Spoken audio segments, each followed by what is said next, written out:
Horseshoe on the West Campus and the ACC on ESPN. Game 2 of our ACC Network football tripleheader. Long-time rivals. Nick Anderson's been in this game. Several other Deacons have as well. There's Dylan Hazen. They're getting ready to go this afternoon against Darian Mensah and the Blue Devils. The 105th meeting all time between Duke and Wake Forest, and Trey Freeman, playing his final game at Wallace Wade Stadium, is back in the Duke lineup today for Manny Diaz. Two teams going to bowls. We welcome you upstairs with Steve Addazio, Dana Boyle, Wes Durham. Great to have you with us. Jake Dickert's first year in Winston-Salem, Steve, really mirrors Manny Diaz's first season in Durham a year ago, and he's done it with terrific defense. Fourth best in ACC play is Wake Forest. Really good football coach. When you look at the film, their team, good on special teams, good on defense, good on offense. But let's start with defense. They are a tackling machine. You can see the fundamentals in place. They rally to the ball. They play great team defense. They have great gap control.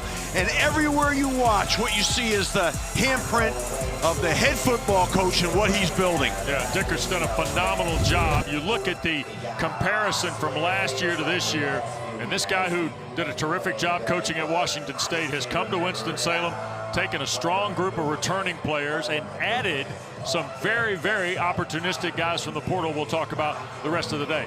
And the matchup today may be Wake's defense and what Duke is able to do offensively, especially when it comes to running the rock. I mean, they're very explosive all over the field, but you start right here and you look at Nate Shepard. I mean, this guy can put his foot in the ground, accelerate, then he lowers his pads, keeps twisting and turning. Look at his ball security. This is a really good running back who is a threat at any moment to be a home run hitter and score touchdowns. Then you come back with the hammer. You got the Castle hammer. I love this guy, blood in his nose. He's a fantastic short yardage player. Well, and you see Duke, don't let the numbers fool you here. The Blue Devils are 9th in the ACC in rushing at 134 a game.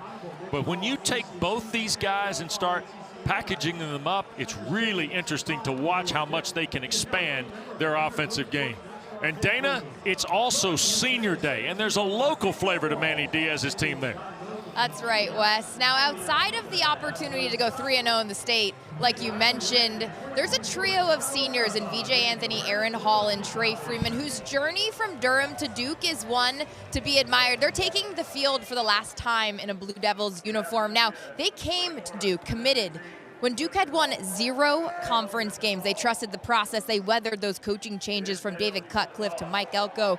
Now Coach Manny Diaz highlighting the importance of a Duke degree. Now, I spoke with senior captain Aaron Hall. He said, I love this university. I take great pride in representing the city of Durham, and I carry the responsibility of showing young kids that higher education and playing at the next level is possible. I used to be one of those kids, Wes. A great steward of this institution. I tell you what, Dana, the thing that you recognize, Steve, in seeing this Duke program grow, we certainly give Mike Elko credit for what he did here in a couple of seasons, right? Manny Diaz has taken it and continued to move it forward. But Steve, the commitment of the young people to stay in one place, we know that's exceptional given the landscape today. Yeah, it really is. It speaks to how solid the culture is and how much they appreciate and understand the impact of the university and what it will do for their lives. Well, there is Jake Dickert, first season, of course, at Wake Forest. They've got 4 wins of 2 touchdowns or more. They got 2 road wins. They're 3-1 on the road. And this guy now in his 5th season as a head coach has won 31 ball games. And looking forward to seeing Wake Forest, who is here, winners of 3 straight and 6 of their last 7. Both these schools are going to postseason play. They're excited about it. Duke has lost 2 straight games at home in 3 of their last 5. Blue Devils want to atone for some of the missteps they've made here at home as much as anything else today. Wake won the toss, and they will defer to the second half. So we're going to get a look at the Deacons kicking it away. Caleb Carson will handle that for Jake Dickert's club. Duke won last year in dramatic fashion. They've won the last 3, 8 of the last 12. Prior to that sequence, in those last 12 games, Wake Forest won 12 straight games in the series from 2000 to 2011.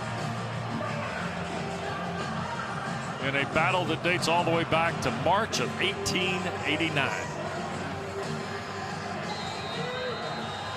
We'll keep an eye on special teams today because both schools are really dangerous in the return game, both the kick and the punt. Samir Hagans is deep, and he's got Jaden Moore with him. And Hagans, of course, is second in the ACC in kick returns, and there'll be no return here off the Carlson kick. And San Luis Obispo transfer from Tulane. This is Darian Mensah making his 25th collegiate start today, Coach. Yeah, he's a good one. Highly accurate thrower, good composure, leader of this football team, having a great year.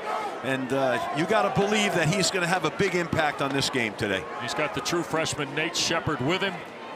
Mensah's numbers, first in the ACC in yardage and touchdowns and passing per game, second in efficiency.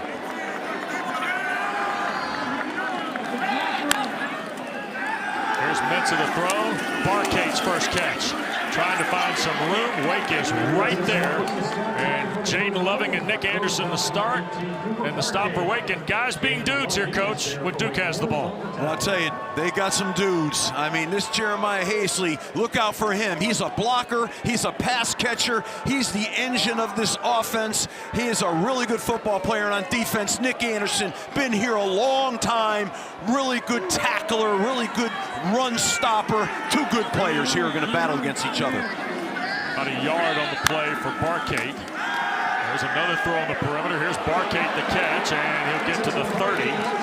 Remember that Cooper Barcade, 2 catches to start the game, which equals his total from last Saturday in Chapel Hill. That's Devon Patterson on the stop. Well, they're going to throw another bubble off of the wide zone play, but watch this defense rally, man. They're running to the football, but you can see right now Jonathan Brewer's trying to get the ball to the perimeter, get these guys running a little bit, and then they'll pierce them at some point with the inside run game. Right now at 3rd and 5, I'm looking for Mensah here throwing the football. And indeed, you're going to get that. He's going to take the shot, and this is Brown coming back, could not hang on, and a flag is going to be thrown. Devon Patterson was there in coverage with Quayshawn Brown. Pass interference, number 23, defense, 15-yard penalty, and automatic first down. Nolan Dumas is our referee. And you heard the penalty was on Braylon Johnson for pass interference. Now, that was Devon Patterson. Now, Johnson came over to make a play on the ball, but clearly the penalty was on Patterson. Yeah, I mean, he just lost awareness of where where everything was, and clearly was a penalty. Pistol set for Mensah with Shepard.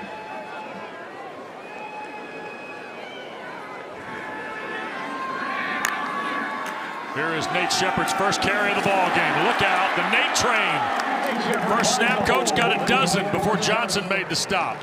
Well, that's, they ran a wide zone play, and he's excellent at putting his foot in the ground and getting vertical. And like I said, they're going to attack with that inside run game once they were making that defense run. Tempo for Jonathan Brewer, the offensive coordinator. Mensah to throw here again. And delivers a ball that Barcade catches at the Wake 33. Prunty the tackle. By the way, the run by Shepard gave him 799 yards. That sets the Duke freshman rushing record. Well, he's sensational.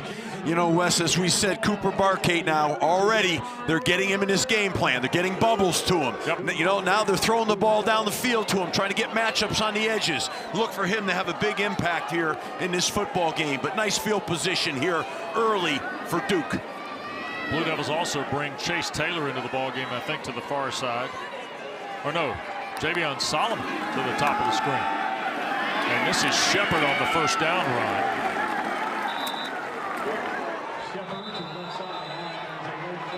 So Javion Solomon checked in a moment ago. Remember, they're down. Andrell Anthony is not dressed to play today for the Blue Devils. Marker on the play. Here on the run by Shepard.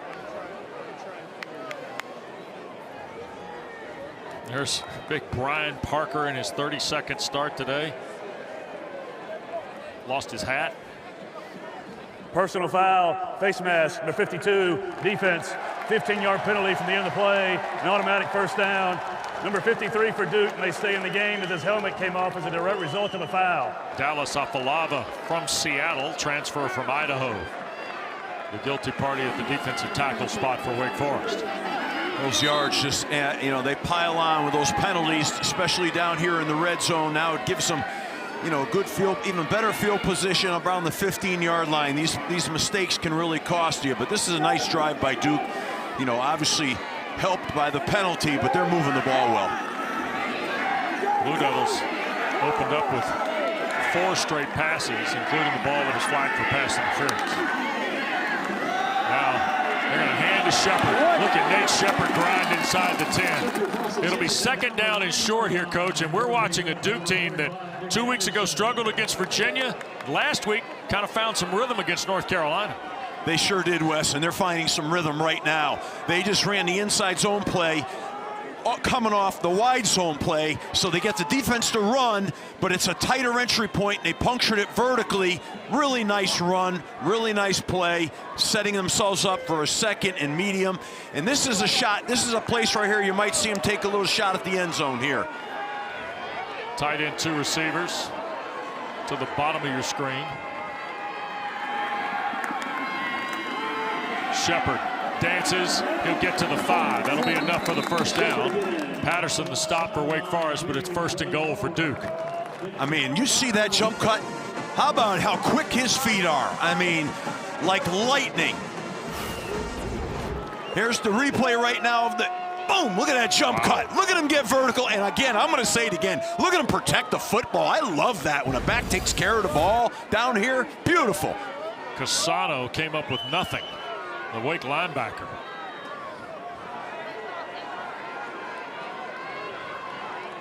First and goal for Duke.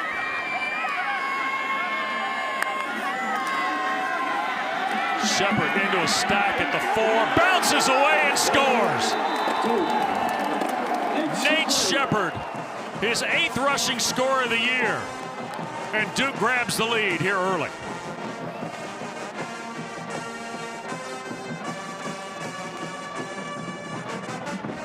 Eight plays, 75 yards, Steve.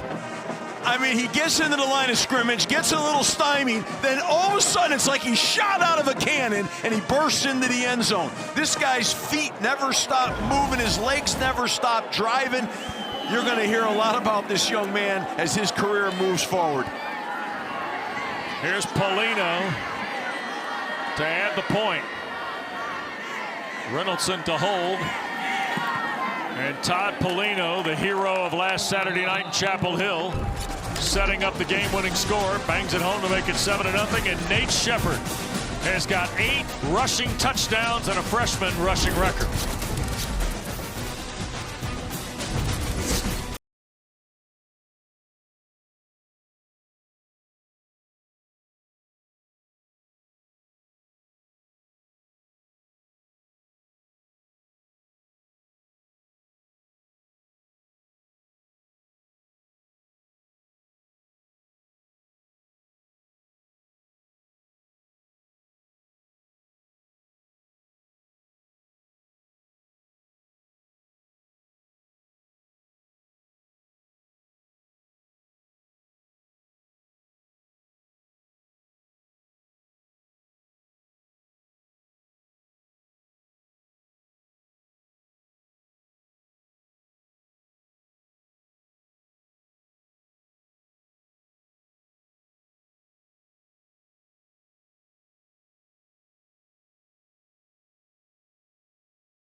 Welcome back to Durham. Steve Adazio, I got news for you. I know Anderson Castle is on your dude list, but I've played the team game for 14 weeks. I'm making the executive decision that Nate Shepard, the true freshman, he is going to be added to your dudes list. This is a young kid, a young star in the making who maybe thought he would be impactful when I spoke with him, but he says, I didn't realize I was going to be a starter week 5. Here's the kick return. Out of there comes Barnes, and this guy can fly now. And ball got jacked out as he hit the 30-yard line. Looked like Salas, the kicker, went down there and dislodged it. My goodness. So Wake Forest will take over after a 29-yard return. It's time for Subaru's what to watch for today. Coach, we've already seen Duke, 4th in the league in red zone percentage, get a touchdown here. Wake Forest is 16th, and Duke is last defensively when the Deacons have the ball. Wow. Wow. Keep an eye on that. Yeah, it's a stat to watch. I'm kind of at my heels right now because Dana kind of came after me a little bit on this dude thing, but I might have to say she might be right. I might have to make a battlefield promotion. Devon Claiborne.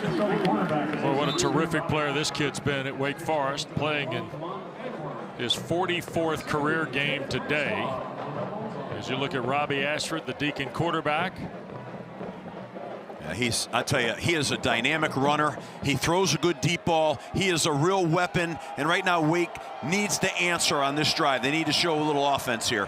Quick throw on the perimeter, getting into the hands of Barnes. And boy, what a good open field tackle that is. Kamari Robinson making the stop. And here's Steve's dudes when Wake Forest has the ball.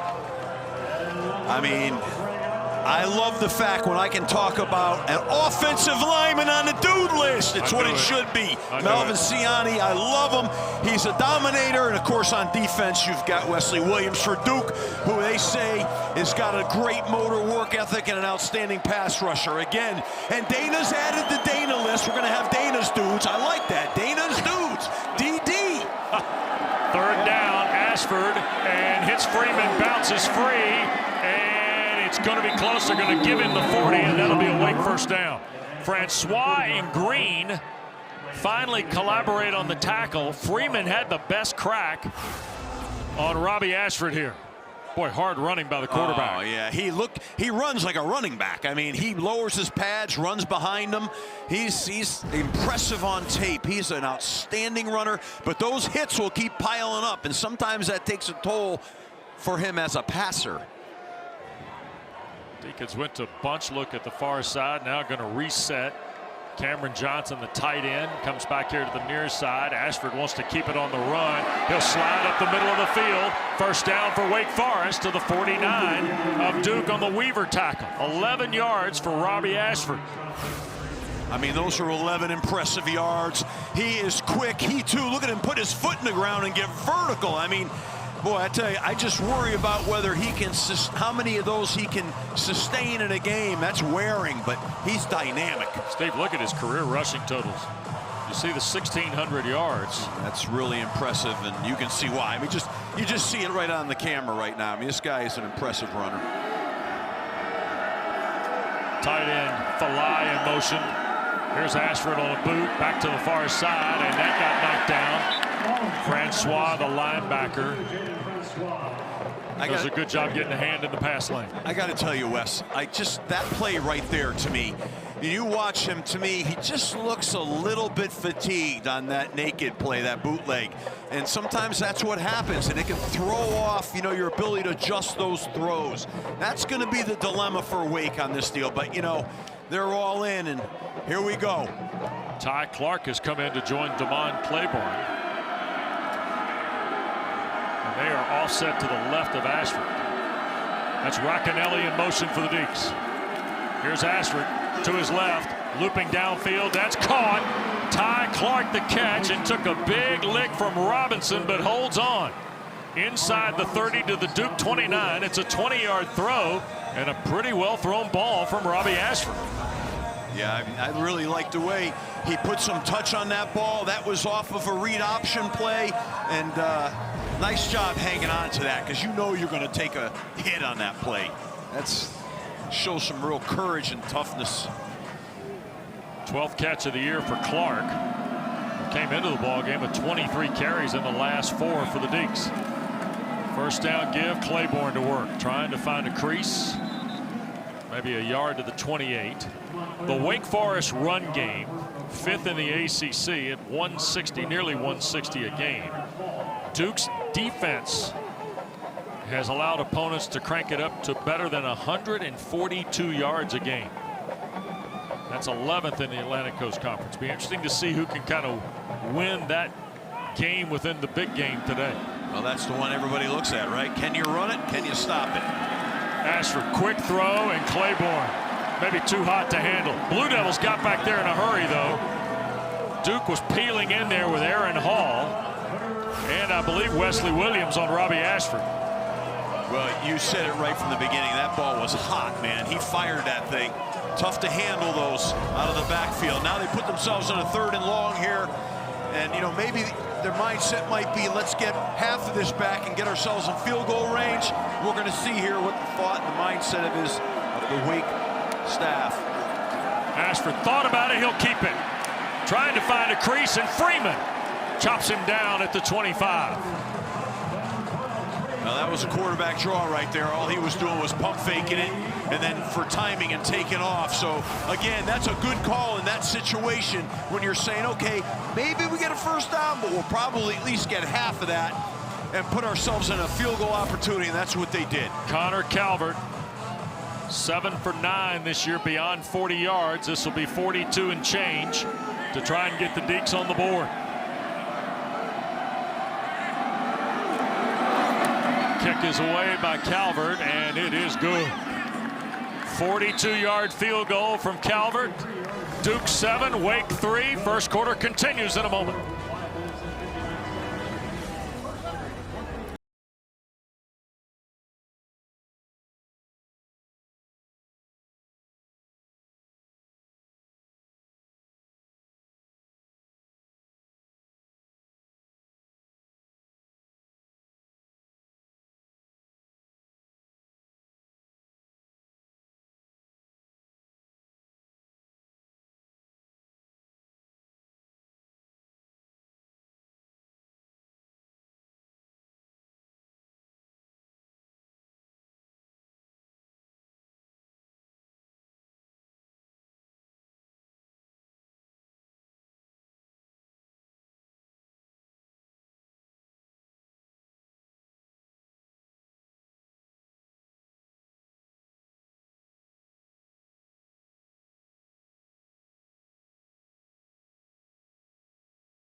Well, they always say there's 3 phases to every game: offense, defense, and special teams. Sometimes that last one gets, a little attention. Well, in this game, Steve, it should get a lot of attention because both teams are good at the return side.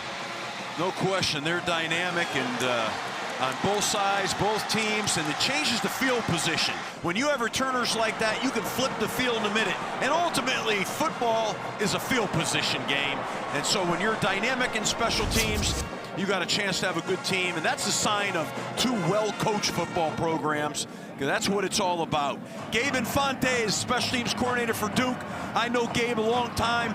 fantastic high school coach, now a great college coach. He's a real sharp dude, and he puts together a great product on the field. Well, last week, that was a special teams play that set up the go-ahead touchdown to win in Chapel Hill too, Coach. No question about it.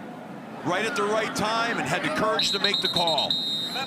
All right, so let's roll it back to Chapel Hill last Saturday night. Todd Polino should never have to buy dinner in front of a Duke alum again, Coach. That's the way I look at it. Look at this. And a block by O'Connor on the wing, Coach.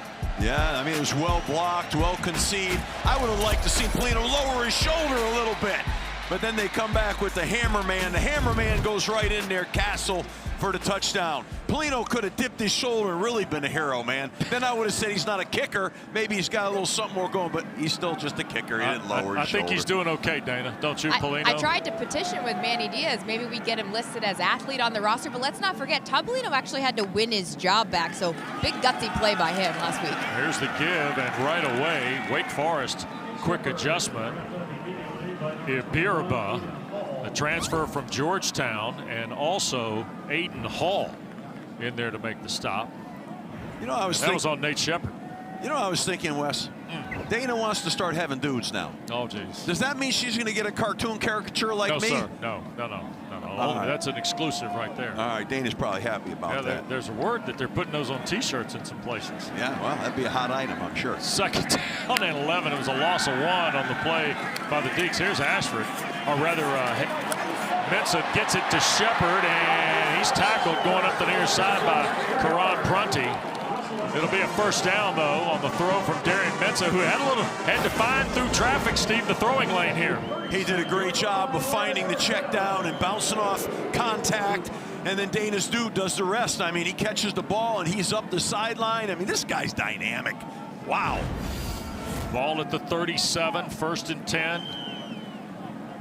Duke went 75 yards in 8 plays for their first score on the opening drive of the ball game. Wake answered with the field goal from Calvert.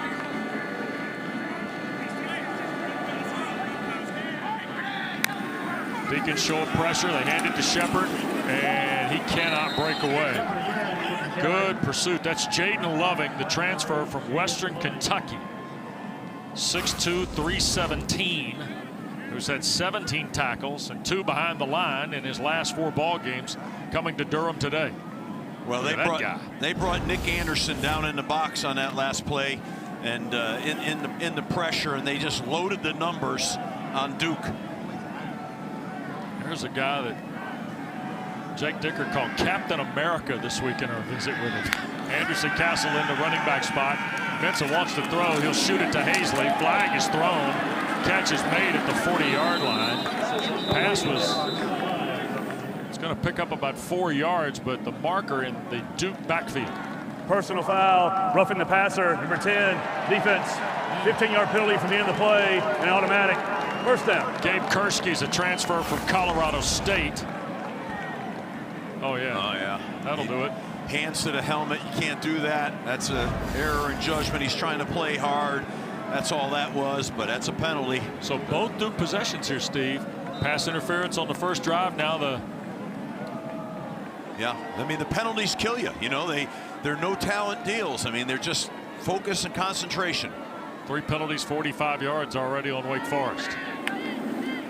Mensah on the first down. Looking for Barcade. 2 players are there. Anderson trailing Cooper Barcade along with Prunty. Flag on the field. And there's a marker thrown. I think this is defensive holding. We'll see. 1 thrown in the receiving area. Correction. Pass interference, number 3, defense. 15-yard penalty and automatic. First down. It's a 4th 15-yard penalty, Steve. Wow, that's a lot of yards. Yeah. 4 for 60 now here in the opening quarter. And Duke is obviously trying to get that ball to Cooper Barcade. Correction. Ball be placed at the spot of the foul.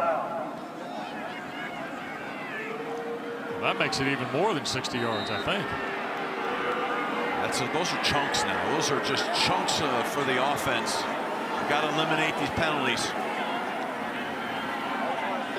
Off the 32 of Wake Forest. Mensah trying to go up top. Back for Hazley, makes the catch. Falling away kind of at the 29. Hall is right there for the Wake tackle. And already Jeremiah Hazley, the redshirt junior from outside of Pittsburgh, has factored into the Duke offensive game plan.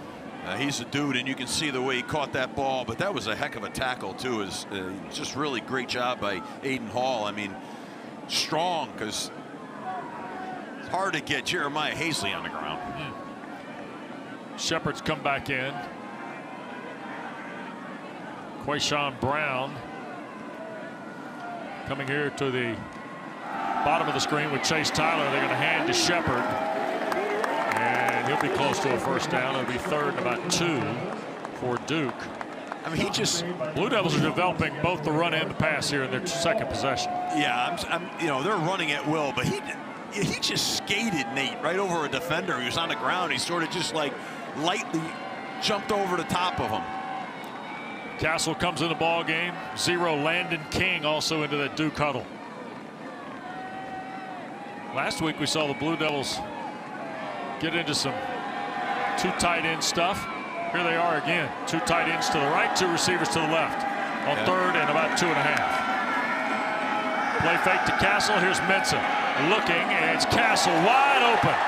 Anderson at the 10. It's 1st and goal inside the 10 at the 7. LaDarius Webb saved the touchdown for Anderson Castle, 17 yards. Really good play action fake, and nicely schemed up play right now. They fake it to Castle and take a short pocket movement and come back and throw it to him, because in man coverage, no one's got him. They let him go.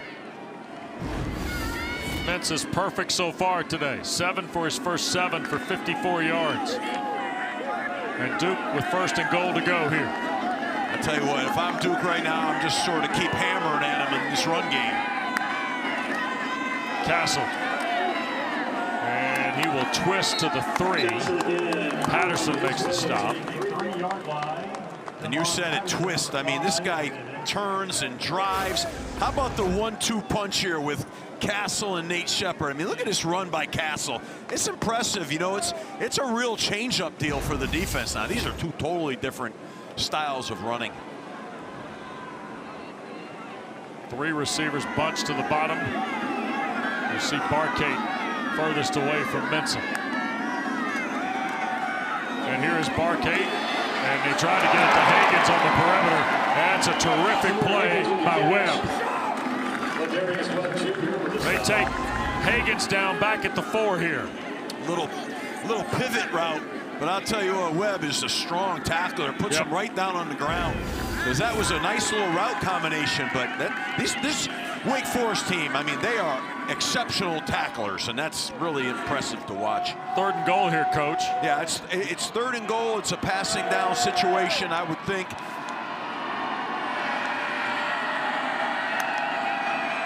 Mensah looks now to his left, trying to find a crease. Will he get to the pylon? He dives. He hit the pylon. Touchdown, Duke. Darian Mensah, his first rushing score of the year in game 12. Yeah, I mean, he really accelerated. He got that ball out there and was able to get the flag with it, which is a touchdown. I always get nervous when that ball's outstretched. That, you know, you lose control of it, but that's a heck of a play by Mensah. So now Polino to try and make it 14-3. Wake Forest had allowed opponents only to score 16% of their point total in the first quarter. Duke has put 2 touchdowns on the board. First quarter in the books, and Jake Dickert joins Dana next.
Welcome back to Durham. Start of the second quarter. Coach, we just saw Duke score there. How do you mitigate them from marching down the field? Well, we knew they'd come out fast. It's their senior night. Like, we got to be better defensively. We've given up 4 15-yard penalties. I mean, that's 30 yards each drive. Got to get back to being ourselves. Good job by their offense driving down the field. We got to go respond. Thank you. Go Deeks. All right.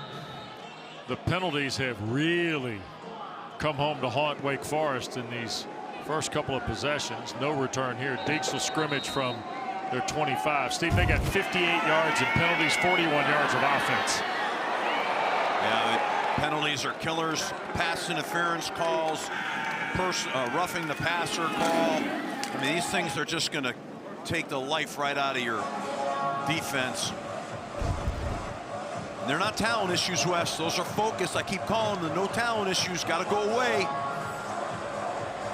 Robbie Ashford,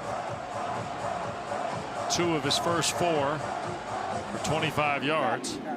He's got Damon Claiborne with him. And Ashford wants to zip it down the field. Long ball and dropped. Micah Mays could not reel it in against Chandler Rivers. And Micah Mays really had a couple of steps out there. That was a heck of a deep ball by Robbie Ashford. He had to avoid a blitz, but they caught Duke in man coverage on that play and ran by him. Great pictures from our director, Michael Ireland, and our crew here today. You see that one all the way through from the vantage point of Robbie Ashford. Here's Claiborne, toss into the boundary side. And Damon Claiborne helped out of bounds at the 37. That'll be a 12-yard run. Mekhi Jones makes the stop for the Blue Devils against the dangerous Damon Claiborne. 44th game.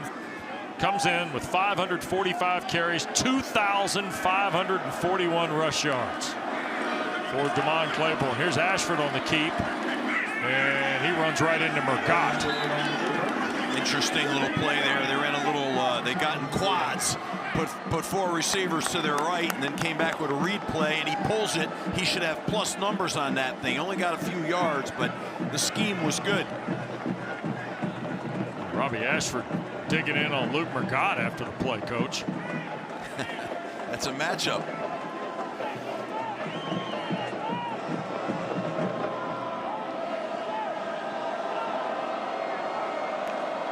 Second down and 7. Throw on the perimeter. This is Barnes up the far sideline, out of bounds in Duke territory. Nice dynamic play there for Wake. I mean, they got a little offense going here right now. So 1st and 10 for Wake Forest. So the play to Barnes gets him to midfield, 11 yards.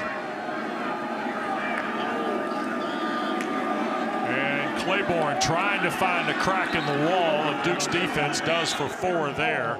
Aaron Hall finally gets Damon Claiborne on the ground. Well, I know, Wes, you really like Damon Claiborne prepping for this game, and you can see how strong a runner he is. I mean, he really is another guy with powerful legs and gets a lot of plus yards after contact. Second down 6. Throw down the field again.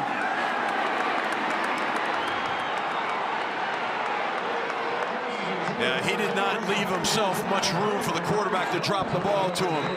What was happening on that play, he gave away that red line, that imaginary line between the numbers and the sideline. It got too close to the sideline, and when you get too close to the sideline, it's hard to drop it in there. Well conceived play, but put him in 3rd down and a 3rd and long situation, and this is, you know, not where Wake wants to be. It's not really their forte. They need to stay on schedule. They're less than 39% against the league. Duke's allowing ACC opponents to hit almost 51% on 3rd down. Ashford loads, throws, caught. And that is Hernandez. First catch of the day for Carlos Hernandez. He found the soft part of that zone, and Robbie Ashford did a great job of dropping that ball. That was a big 1st down for the Wake offense. 23 yards. Robbie Ashford to Carlos Hernandez. the playmaker the last couple of weeks for this Deacon team on really a lot of things. Now here goes Hernandez again. Deshaun Stone, the tackle for Duke. Look at Carlos Hernandez, the last 2 in the first 6. Now remember, he's a punt returner. You see those punt return skills out there. When you get him the ball in space, he's dangerous. Yeah, but 11 for almost 302 games, Steve. Yeah. That's like next level stuff. He's a dynamic guy. He was at Wazoo a year ago playing for Jake Dickert there. Wake goes to the 2-back set, if you will, in the pistol. Ashford to throw. Back across and over the top of Ini Falai, the tight end. But what a good-looking prospect this kid is. 6'4", 240 from Boston at tight end for Wake Forest. Yeah, and he's a tall guy, and he was the ball was over his head. This has got to be a better throw. They got to make that play right now, and that's just something that you don't get those back again. Wesley Williams really bearing down on Mensah. So the Deeks go to the 2 tights. Johnson and Falai to the left. 10th play of the drive for Dickert's team. Ashford down the seam. Racanelli touchdown. Sawyer Racanelli. 22 yards in the score for the Deeks.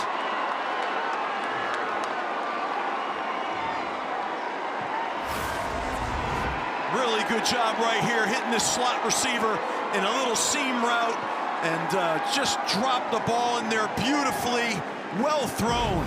This is what you see now with Robbie Ashford. He's got some good balls in there, and he's got some ones that he's got to make. It's not real consistent, but he has the arm talent. You just saw it right there. What a nice route. Racanelli, touchdown catch, holds for the kick, and it's good. New score at Wallace Wade Stadium. 3 minutes and change gone in quarter 2. Robbie Ashford dials Sawyer Racanelli. 14-10 Duke.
Coach, what a strong answer by Jake Dickert and the Deeks. Sawyer Racanelli, 22-yard strike from Robbie Ashford, 10 plays, 75 yards, 3:04 the time of the drive.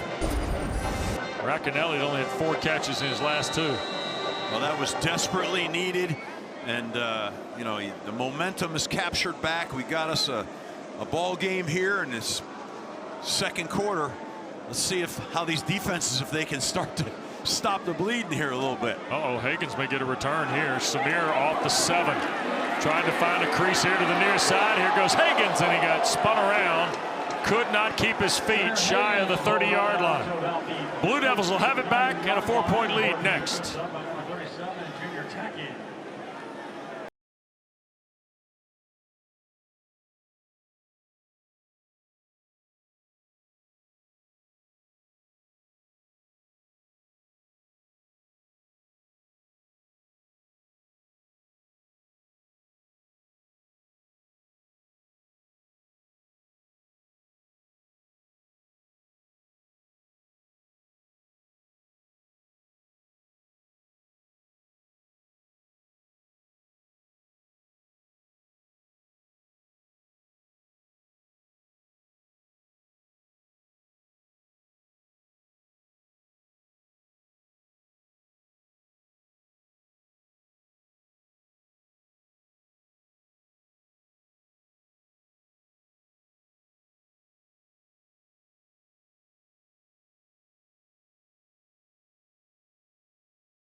Well, week from Sunday, Steve, high noon for the college football playoff selection special on ESPN.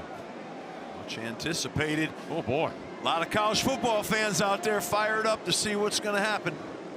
A lot happening today. Yep. Ohio State, a winner at Michigan. Miami beat Pitt today 38-7. If you're into comparables, some would say the committee is. Here's Duke off its 29 with the 4-point lead. Mentz has been perfect today. To his right, he'll throw that away. That's his first miss. And a quick reminder to you, following our coverage of State Carolina tonight over in Raleigh, ACC Huddle final score. Crew will wrap up the final day of play in the regular season. You'll get all the storylines, analysis, interviews, and more. Kelsey Rick's cuff stands guard, as it were, with Coach Rick and Bryce Love and the world-famous Tom Luganbill. Second down and 10 off the 29 for the Blue Devils.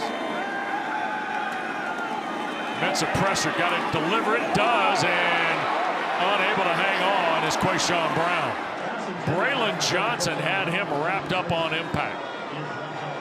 He got loose late and had good protection there, but those are a little bit long developing routes, and ends up kind of really feeling it and rushing that throw a little bit. Ooh. Puts him in a 3rd and long here now. This is, you gotta be careful on these 3rd and longs. Duke is 40% on the year. 3rd and the full 10 for Mensa. In trouble, sacked. Kursky gets there.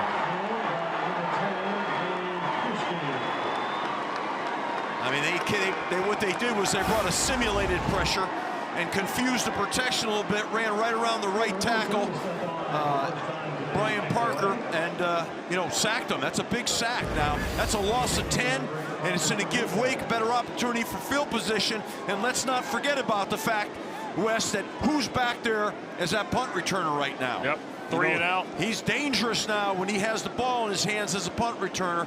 I tell you what, I'd be careful. I wouldn't punt the ball to him. Here's the punt from Reynoldson. Hernandez waits, and here he goes at the 40, 45, and the Blue Devils will get to the 47 and make the play. So Hernandez, averaging 12.3 a return, gets the Dinks near midfield. They trail 4 in Durham.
Well, we're in the second quarter here, about 5 minutes gone.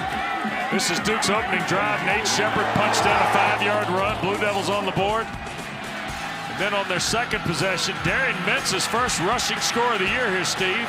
Hit the pylon. Wake had kicked the field goal, so it was 14-3, and Wake had to score here, and boy, Ashford to Racanelli delivered. Yeah, nice little inside fade route. Really well done. You see the penalty yards. Wake, they came early and often with yellow flags in this first quarter. Robbie Ashford's done a good job. He's been a factor in the run game for Wake. Mensa hit his first 8 today, and now Ashford once again crossing route, and look at Barnes now, another guy that can fly, and he works his way down toward the 35. I think he stepped out of bounds before he got roughed up at the 30 by Deshaun Stone. Well, he makes it look easy with that speed. He is like gliding. They're back on the ball in a hurry here. Sure are. 14-yard play on first down.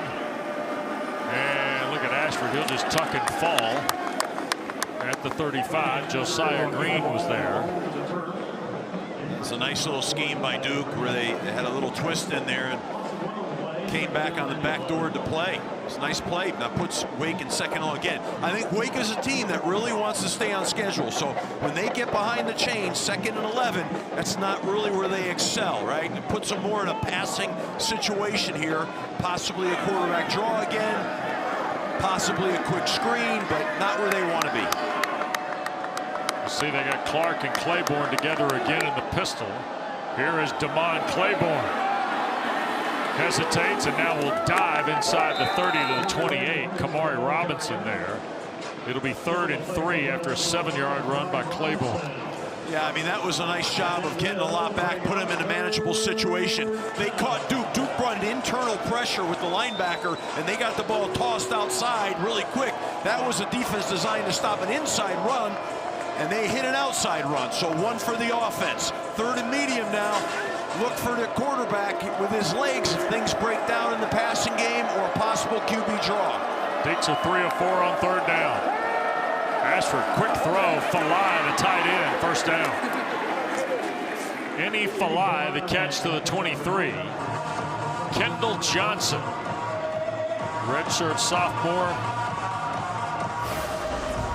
on the stop. Another look at Falai. Yeah, nice little quick passing game, flat route to a Northeast player, another one of the great Northeast players. Uh-oh, fumble. Claiborne turned it over.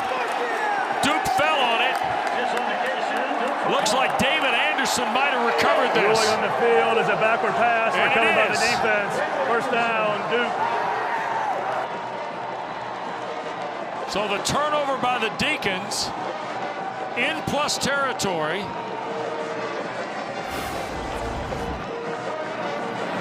Yeah, this is a classic mistake that happens on these tosses. Backs have a tendency to lift their eyes to see what's in front of them before they're able to Ruling on the field secure is a it. backward pass, recovered by the defense, is under further review. So it's a fumble recovered by Anderson for the time being. And the referee, Nolan Dumas, will come here to the near side and have a look-see.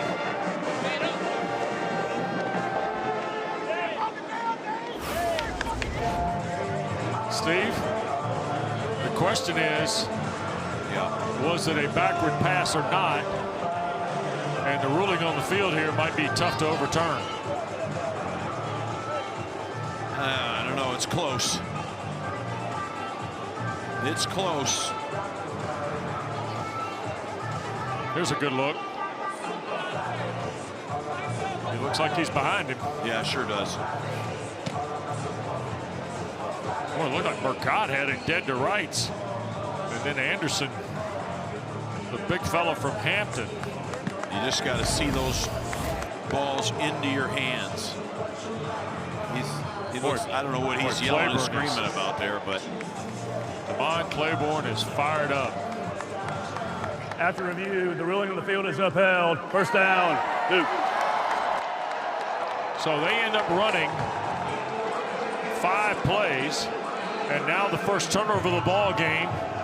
And for Wake Forest, their 8th fumble of the year. Duke has been excellent under Manny Diaz in turnovers gained. well, these turnovers kill you, and that's a great break and an opportunity for Duke, and they were hustling to be able to recover that, but that really hurts you, you know, in your wake right now. That's one of those things. Okay, now you got to bow up on defense, and you got to stem the tide of momentum here. Shepard the back. Mensah hands to him. Here comes the rookie. Flag is thrown on the play in the neighborhood of a hold. Yeah, I think you're going to see a hole on the Y zone play. I think someone got hooked in there. Afalava, the tackle. Holding, number 75. Offense, 10-yard penalty.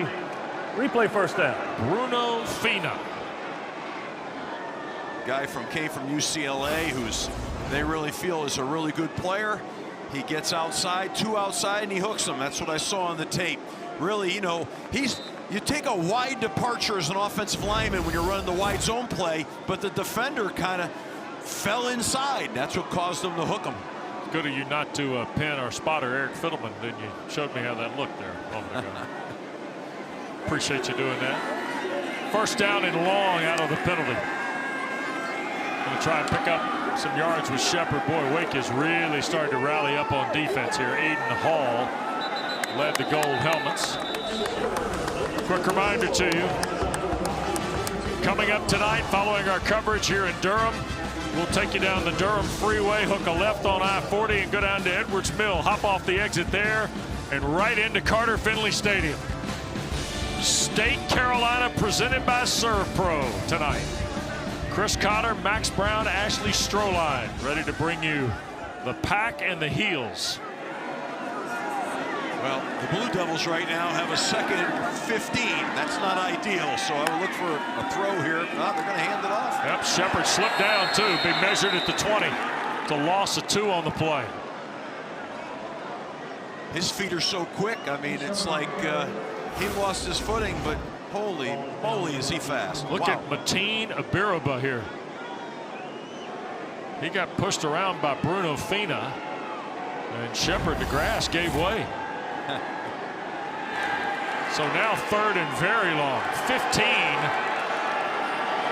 for Manny Diaz's club. Jonathan Brewer doesn't have a lot of calls for 3rd and 15 right now. This is like, what are we doing here? Careful on these. You don't want to pick here. Just going to hand it to Shepard, and look at Nate Shepard. He got knocked down. Kiersky again. And he'll get it back toward the original line, but Duke's going to end up punting. So guess what, DeMond Claiborne? Fumble does not come back to haunt for points. And Runnelson now will punt it away. He's going to put, but don't forget who he's punting to now, Carlos Hernandez. And I would say right now that, again, I'll say it again, I wouldn't give him one of those low line drive punts now. This guy's dynamic. Punt that thing away from him. Directional punt it. Get it away. Reynoldsson 4th in the ACC in net. Hernandez stands at the 34. There's the punt. Boy, Reynoldsson airs it out. Hernandez signals for and makes the fair catch right around the 28-yard line. That'll get us to a timeout. Duke 14, Wake 10. Back in a minute.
Coach, we've seen moments from both quarterbacks here in this first half. Mensah hit his first 8 before throwing the ball away, and then Duke's gone 3 and out, 3 and out. They've had negative 10 yards in their last 2 drives after 150 in their first 2 that produced the touchdowns.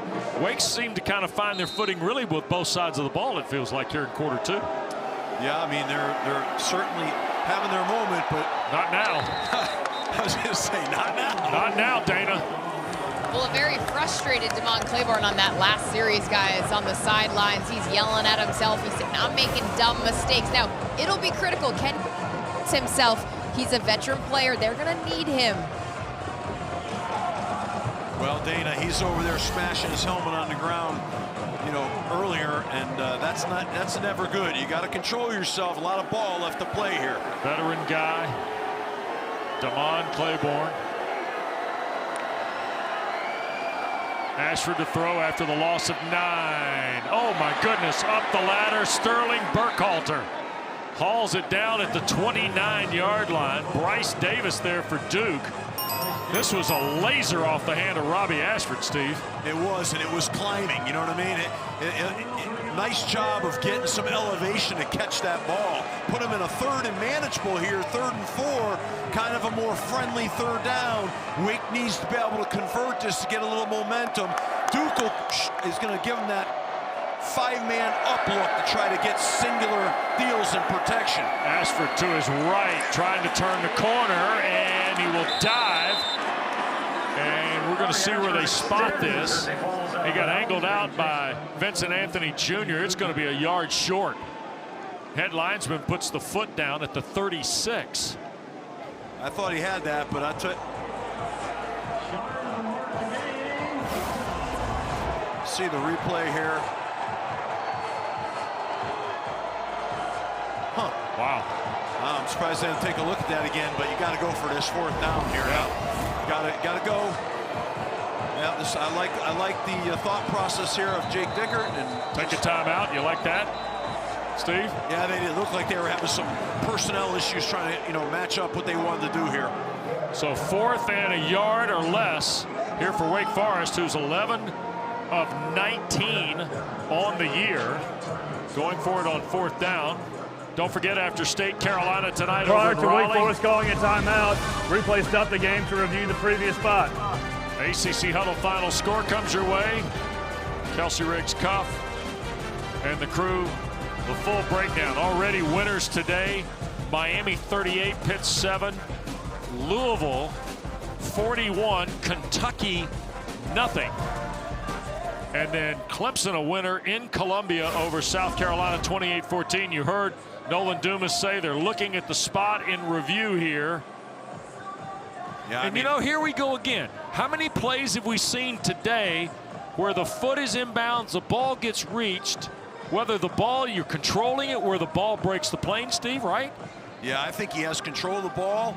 Now the question is, I can't tell in this angle, is where was the ball relation to the 1st down marker on the sideline?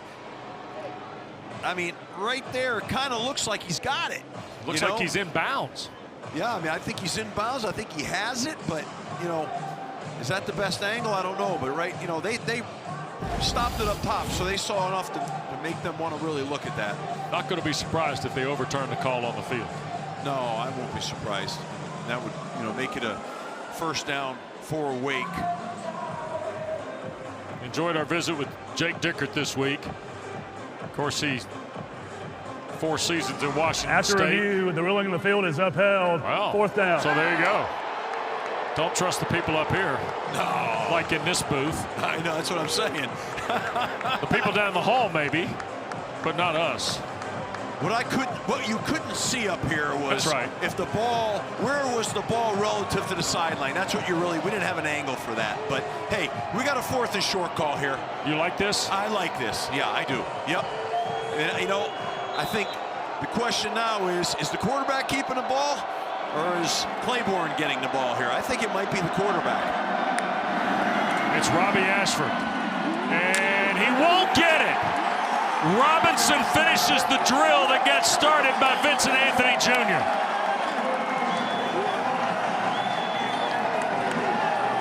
Well, that's good defense by Duke, and I don't like the play call. I don't like the bounce to the perimeter. You've got to keep it in the A-gap, and I'm going to tell you from experience, that's what happens with quarterback runs sometimes. They have a tendency not to hold the A-gap and bounce it. You got to hold the A-gap there. He didn't do that. That's a big play for Duke. Give all the credit in the world to Duke. They made the play. Jake Dickert knows Robbie Ashford completely upset with all of this. I mean, And Deshaun Purdy, the backup quarterback, is having to see if he can get Ashford calmed down. Meanwhile, Duke. Here's Mensah looking to throw, does, and that's Barcade holding on for about 3 to the 31. Webb was right there. So we saw Claiborne a couple possessions ago upset. Now Ashford is fired up. Yeah, I mean, I love passion, and I get it, but you can't be this out of control. Calm down now, okay? He and Claiborne, both guys a little out over the top right now. There's a lot of football here. It's a close game. You're a leader. So 2nd down and 6 it'll be. They're going to run this with Shepard. Boy, Wake is right there on Nate Shepard. It'll be a couple of yards to the 29. It'll be 3rd down and 5, and boy, Ashford's still running hot. Looks like Anderson on the top of that thing for Wake. I mean, he's like trying to search for the ball. I mean, Wake's playing with passion right now on defense. I mean, there's some intensity guys out here on this field right now. They're playing hard. Nick Anderson, 56th career game today from Centerville High School, Clifton, Virginia. It's a lot of football. And did he have an unbelievable start to his freshman year in Winston-Salem? He picked Hendon Hooker 3 times as a rookie, Steve, in a win against Virginia Tech. And now we get a Duke timeout call. That play clock was getting ready to catch Darian Mensah. Right the snap, first, charge from out of the half, Duke. Smart. 30 seconds. Smart by the coaches right there. Bang, don't get caught there with a 5-yard penalty. So 14-10 the score. Robbie Ashford looks like he's calmed down a little bit. Dana, Wake Forest has had as many fireworks on the sidelines they've had on the field here in the first half. Well, it's a passionate bunch, and I think they get that from their head coach. I mean, we talked to him this week. I spoke with Robbie Ashford. He said, we get so much juice from our head coach. He did say he thinks it might be because he's a young head coach, but he is a player's coach, I've been told. Well, not an ageist, I'm just saying. No. Steve, Jake Dickert gets you to believe pretty quick, even when you're just having a production call with him about what he's doing. I like him a lot. I do too. I think he's, he believes in a lot of the same things I know that I believe in. He is a passionate guy, and you can see the way his team plays, and it's fun to watch. And I think that's a big part of why they're having success. 3rd down and 5 out of the Manny Diaz timeout for the Blue Devils. Mensah, swing pass, Shepard. 1st down and out of bounds. That's Dana Stewart, man, catching the ball in the perimeter there. He's a smooth runner. He's as good catching the ball out of the backfield as he is running it.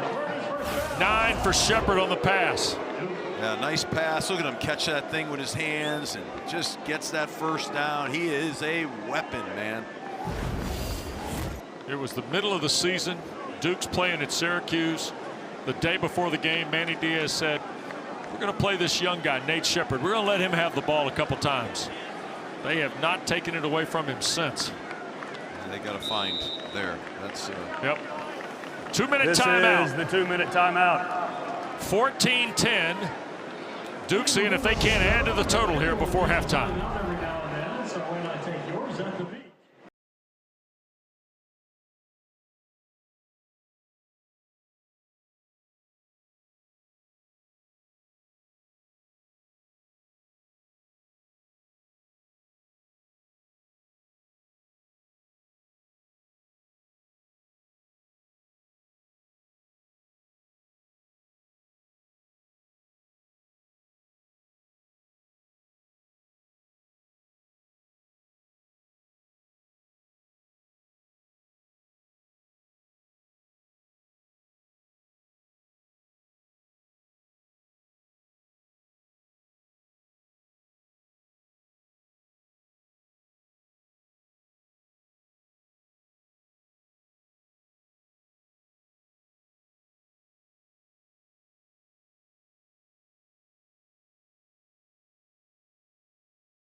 Oh, boy.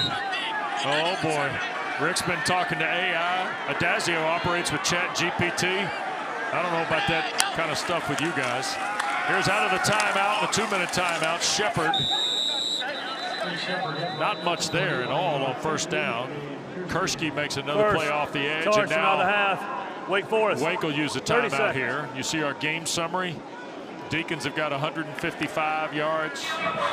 Duke 106. You see the penalty yards have really been a story, especially on the first 2 touchdown drives by the Blue Devils. All right, let me ask you this during the timeout. They're going to talk comparative scores, and I know what they're going to talk about.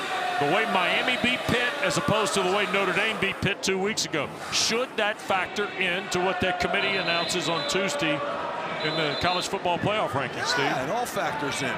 Sure. Head-to-head? Head-to-head. Head-to-head at the beginning of the year. Oh, by the way, similar opponent end of the year.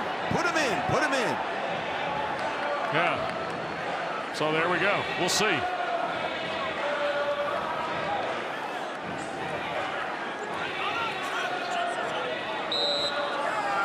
So here is second down.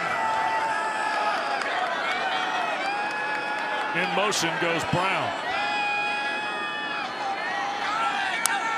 Mintz of the snap. They're going to hand the ball to Shepard again. Trying to find a block. He'll pedal down to about the 18-yard line. So, Mark Rick's going to talk about it coming up at the break. By the half. Wake Comparative Forest. scores. 30 fair seconds. or not? Fair. 100% fair. Everything's fair. It's all got to factor in, and they got to make those decisions. But I hope the guys making that decision understand everything they're looking at. So, here's the deal. Miami beat Notre Dame start of the year. Head-to-head. They finally are close enough in the latest poll where they might be able to have that conversation this week. And now within 2 weeks, they've played the same team. Pitt has the bigger margin of victory. I know that's what Coach and Lugs and Bryce are going to talk with Kelsey about at the break. Right. You think that's a big piece of this? I do. I mean, I think it's all part of that puzzle as you're putting it together. You know, they're showing a real surge at the end, and they've got comparable scores to take a look at. That's got to factor in here. You know, you got to look at what's going on with the football team. How are they playing right now? How are they improving? Yeah. All matters. Yeah, no question about it. Yeah. The head-to-head of the Canes and the Irish. And now it involves Pitt. Third down. That's Hazley, the tight end, in motion. Mintzer wants to throw. Under duress. Brown caught. First and goal at the 1. Quayshawn Brown, 17 yards in traffic, Steve. He, like a basketball, he shielded him, and he went up strong and caught that ball. Third that and was final. impressive. Starts another half. Wake Forest. 30 seconds. So Wake will use their final timeout with 1:43 to go here in this first half, and Duke trying to add something going to the locker room. I give a lot of credit right there to Darian Mensah because they brought a 5-man pressure, and it was coming off his right side late. He could feel it, but he hung in there and threw that ball. Perfect location and a great catch, using your body to shield the defender. Well done there now. Blue Devils here already today have had 2 red zone trips, producing 2 touchdowns. You see 81% on the year, which in the ACC is 13th. They had 32 touchdowns in 48 red zone trips. To start the year, kicked 7 field goals. Had the Blue Devils. Gotta believe it might be Castle time down here, Wes. What do you think? Your man's in the game here, Coach. Yeah, why not? I mean, that's your short yardage specialist. Ball's on the 1. Give it to him. He's going to run behind his pads. I think the whole defense knows it too. Let's see what happens. They got 3 tight ends. You count Tony Boggs lined up at the right. Castle banging away. Does he get in? He does. Touchdown, Duke and Anderson Castle.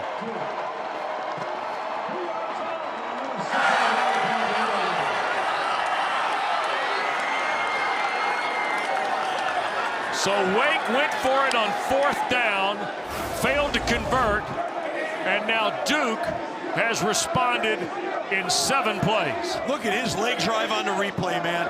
Those legs are like pistons. Boom, boom, boom, boom, boom, boom, boom, boom, boom. In the end zone. That's a guy that's saying, I'm not going to be denied. We're going in before the half. 1-yard run for Castle, 7 plays, 34 yards, 224. Polino's point makes it 21-10. And go back to the throw on 3rd down from Mensah to Quayshawn Brown. Yeah, nice big-time throw, big-time catch.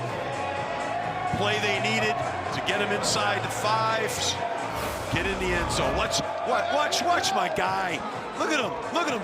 Just not going to be stopped here, man. There's a lot of meat in this game on the bone left here. A lot of meat on the bone. A lot of turkey. A lot of turkey. Huh. Throws in a handful of push-ups to boot. Anderson Castle in the end zone for the 10th time this year. And the Blue Devils by 11. But if you're Manny Diaz now, got to be careful where you kick this. Yeah, I don't think there's any question. I think let's keep it away from guys that can go the distance. Yeah, on the near side is Barnes. Yeah, Chris Barnes is lethal, man. Sure no is. reason to be kicking the ball to Chris Barnes. Remember, he opened the NC State game in Winston-Salem with a kickoff return for a score. Went 98 yards. That's through the end zone. So Deeks from their 25 with 98 seconds left. Don't forget, starting on Tuesday night, the 3rd annual ACC-SEC Men's Basketball Challenge. You can catch some of the games on ACC Network. Tuesday night, Oklahoma's in Winston-Salem. Porter Moser and the Sooners come to the Joel at 7 o'clock. And then Luke Laux in Florida State welcome Mike White's Georgia Bulldogs to the Tucker Center. Then Wednesday night, LSU at Boston College, and Mississippi State comes to Georgia Tech. That's all on ACC Network and also on the ESPN app. Coverage of the challenge on the family of networks starts Tuesday night. First down throw, Ashford. What a catch that is by Hernandez. What a throw, what a catch, Steve, on first down. I mean, he drops that ball. That was drop 8, I believe. And he found that soft spot in that zone, dropped it over the defender, Chandler Rivers. What a throw, man. I mean, he has a nice touch on the deep balls, Robbie Ashford. 25 this is yards. Impressive. Ball at midfield. Great start on first down for the Deacons. Ashford goes empty here. Under duress to his left. Out of timeouts. He'll dive forward, get almost 4 on first down. Murgatt the stop. Duke's got 2 timeouts left. Wake is out of them with 1:20 and a moving clock. That time they had showed 4 on defense, rushed 3 and had a spy on Robbie Ashford. Ty Clark, the running back, he'll get the throw, and is it caught? No, incomplete. It'll be 3rd down and 6. Rivers was out there for Duke. One thing I noticed, Wes, when Robbie comes off a hard run, sometimes that next play, if it's a throw, it's not quite as accurate, which is kind of normal for a quarterback that runs with the power and authority he does. Tight end, 3 receivers to the bottom of the screen. Now Johnson will flip to the boundary side. Ashford shoots it to his big tight end, and he'll get knocked out of bounds by Francois. And he's going to be 2 yards, maybe 2 and change short of the first down. So plus territory and a 4th down play here for Wake. Yeah, that's 4th and a good 3.5 yards. That's not a... There's enough time on this clock. If I'm Wake Forest here, you might want to consider punting this football right now. They're going for it. Give them credit. We're going to keep it up. Be aggressive. Just don't want to give Duke a short field with a minute left. That's plenty of time. Blue Devils rush 3. Ashford and Racanelli to catch. Down the far sideline. Weaves out of bounds to stop the clock at the 30-yard line of Duke. It's a 13-yard completion. Another big catch by Racanelli. Yep. You know, that's a big conversion because there was a lot of time left on the clock, and now there still is for Wake. Wake Forest trying to add points, knowing they get the ball to start the second half. Ashford flush to his right. He's going to sail this out of bounds. Smartly done by Robbie Ashford with Jaden Francois, the linebacker, coming free. What a great call, Wes, by Jonathan Packey, the defensive coordinator. They really baited the protection. That's a simulated pressure again. where they drop somebody out from the D-line, bring somebody from the secondary left from the linebacker level, but it confused the offensive line. Here's Ashford. Flag's thrown. He was looking to go deep. Now going to throw back here to the near side, and Hernandez and Robinson both trying to make a play on the ball. I don't know if Wake got an early start or was Duke offside. No, I think Duke's offsides. I think that was a free play. Snap, 5-yard penalty. Replay, second down. I would have liked to have seen him put a little bit more air on this ball right now because it's a free play. Yeah. You know, let it be a jump ball, free play, nothing to lose. Boy, Hernandez broke that up as much as tried to make a play on it. Plenty of time here, 47 seconds. They're in good shape. Make good decisions here at the quarterback position now. Ashford, flush from the pocket. Inside the 20. And it'll be enough for the first down. 41 seconds to go. Murgat, the linebacker, got there for Duke. Boy, look at Wake. Really good and efficient on the clock here, Steve. Yeah, they had to get set quick. They knew exactly what they were doing. Ashford, end zone, touchdown. Brinson on the back line.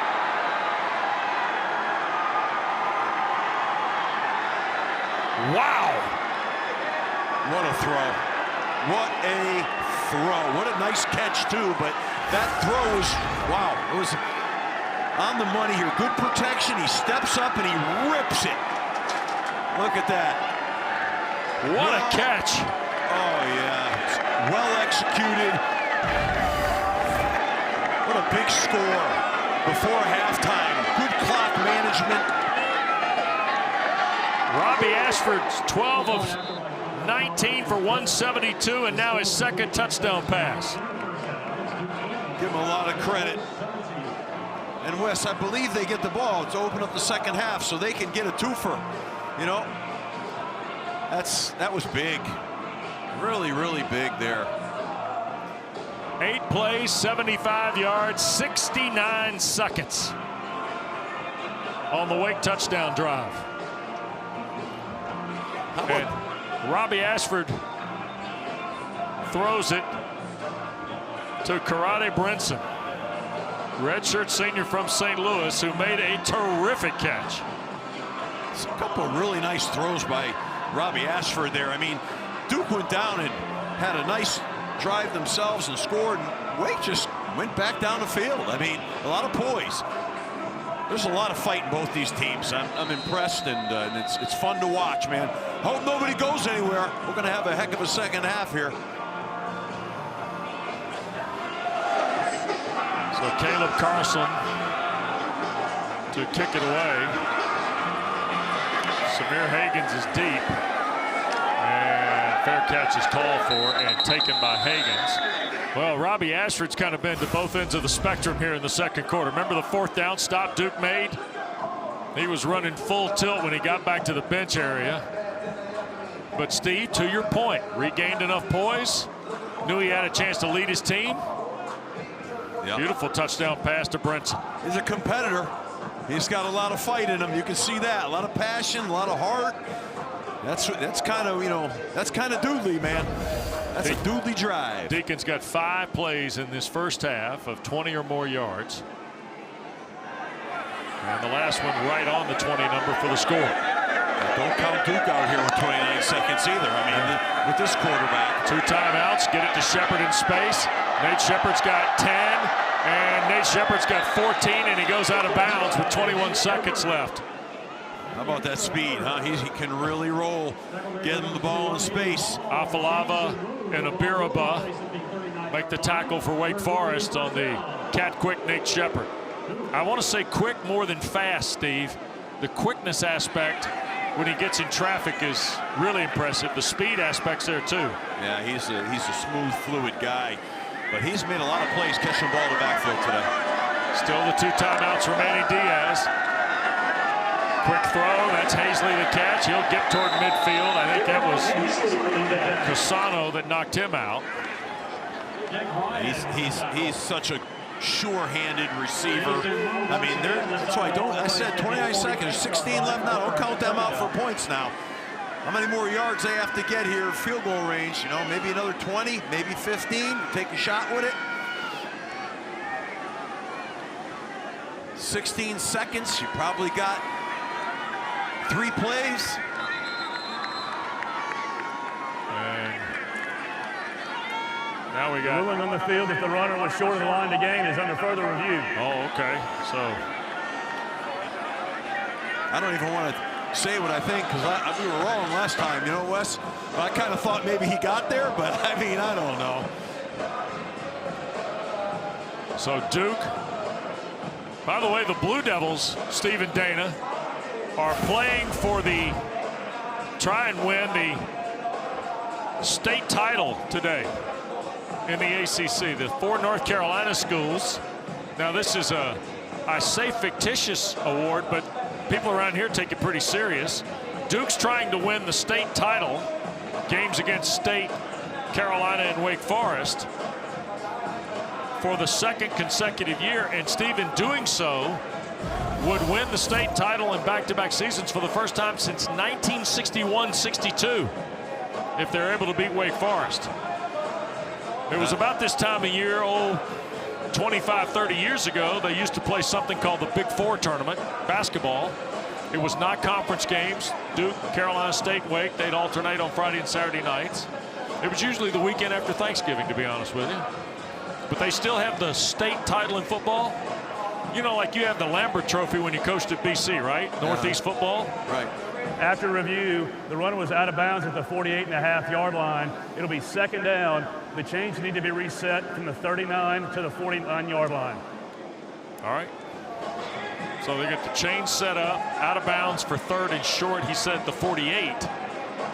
So, and now Manny Diaz may have to condense some of this time out. But there's a look. Duke at in-state ACC teams the last couple seasons 5-0. They have not won the back-to-back state titles in consecutive years since the early 60s. They're going for that tonight. Early 60s, back when I was just a little whippersnapper.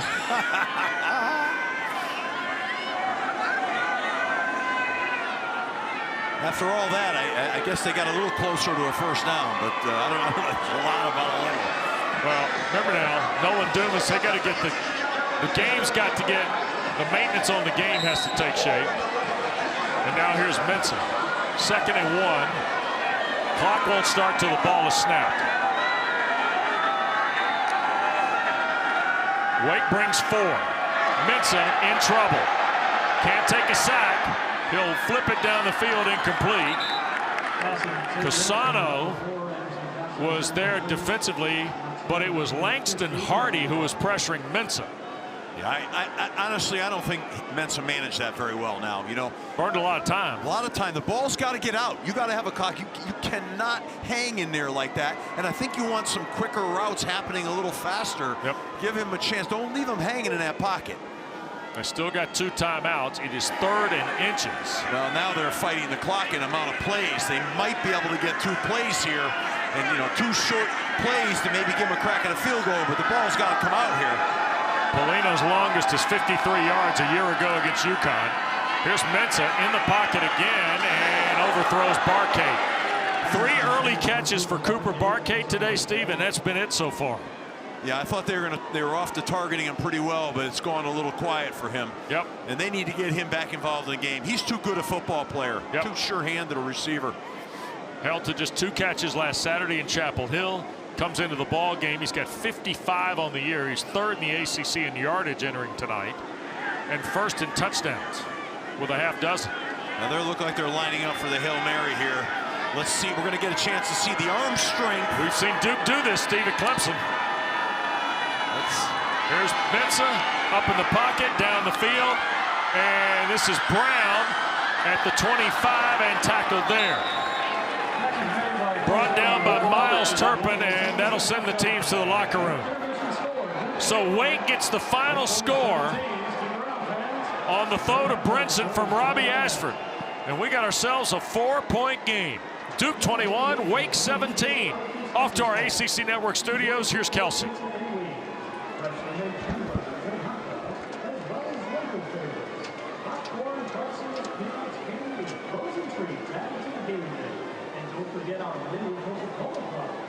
Beer, seltzer, and other ready-to-drink options.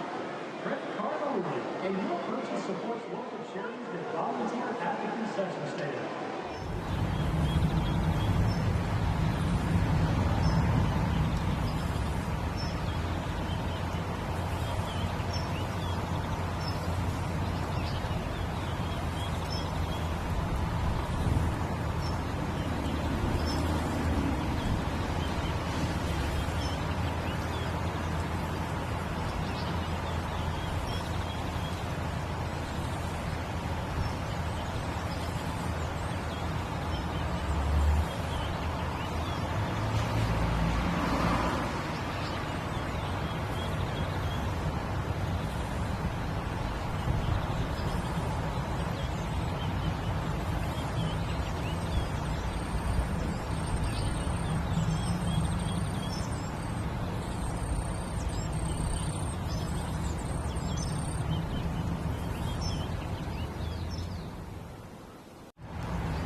You're watching the Atlantic Coast Conference on ESPN. Game 2 of our ACC Network triple header tonight. We get ready to start the second half at Wallace Wade Stadium in Brooksfield.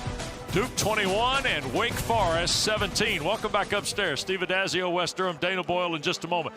These two have had the propensity the last few years to play tight fits. Looks like they might be up to their old hijinks again here tonight, Steve, because Duke got off to a really strong start, touchdowns in their first 2 possessions. Wake Forest then got some footing on offense and defense, able to get to the game to a 4-point decision here at halftime. If we go back and look at this first half, Wake was their own worst enemy early, Steve. Lots of penalty yardage for Jake Dickert's team. They got that under control. Yeah. They had a few emotional swings with their best players. They got that under control, and they managed to get themselves down the field for a great drive before the half. Yeah, both these teams are fighting, Wes. They're battling each other. It's great college football to be watched. Manny Diaz 10-1 as Duke's head coach when leading at the break. And you see the details. Dana? Well, I spoke with a very honest Jake Dickert going into the locker room. He said, that's about as sloppy as we played in 2 quarters. But he said, we're only down by 4. We need to reset to the start of this 3rd quarter. And he said, offensively, I'm really proud of the poise quarterback Robbie Ashford showed. He said, defensively, we got to wipe that look of shock off our faces and just continue to lean into the fundamentals. They're not used to giving up this many points, Wes. Look out. The return was not Barnes. It was Jamar Searcy, who came off the goal line. And Steve, we talked about the penalties early, and the Deacons were their own worst enemy. Pass interference, hand to the helmet. You see the touchdown for Shepard. Mensah hit Hazley here, roughing the passer call. Wake couldn't find themselves on really either side. Mensah hit the pylon. Ashford missed on a 4th down try. He lost his poise, but came back and hit Karate Benson with the TD going to the locker room. And now, look who gets the ball to start half 2, and it's Robbie Ashford again throwing the ball. Flag down. Catch is made. Carlos Hernandez out to the 36. We'll see if it stands. Stone and Rivers on the tackle for Duke. Holding, number 70, offense, half the distance to the goal. Replay first down. And that is Kalani, the center. That's just really an untimely penalty. It's an absolute hold. He tugged him, and you know it wipes. Look at the field position switch on that play right there. It cost him like 30 yards. That's crazy. Penalties, man. They can't go backwards now. They got that under control. They can't keep creeping in. So the Deacons, who start the half from their 17, then take a penalty. 5 for 68 now in the ballgame. Ashford under duress, and Falai, the tight end, took a big lick from Francois back at the 4-yard line. Duke was all over that, all over that screen. They were playing man, and so when you're playing man, it's easy to hunt out the eligible receivers, and the screens aren't as easy to run. So good defense by Duke, bad field position for Wake. Second in a long way. A minute gone in this 3rd quarter.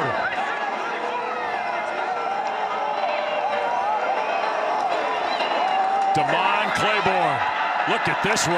Wow, flipped out right around the 18-yard lines. He got back toward the original line of scrimmage. Stone finally took him off his pins. He's an accelerator. A great cut right there. Got vertical, runs through contact, got him back up to the original line of scrimmage, making it 3rd and 10. This is, they're going to have to throw. To me, they're throwing for this right now, trying to get it. They're not lined up right. They're not lined up right. They're in quads. They don't want to be in quads. Ashford trying to get Falai reset to the far side.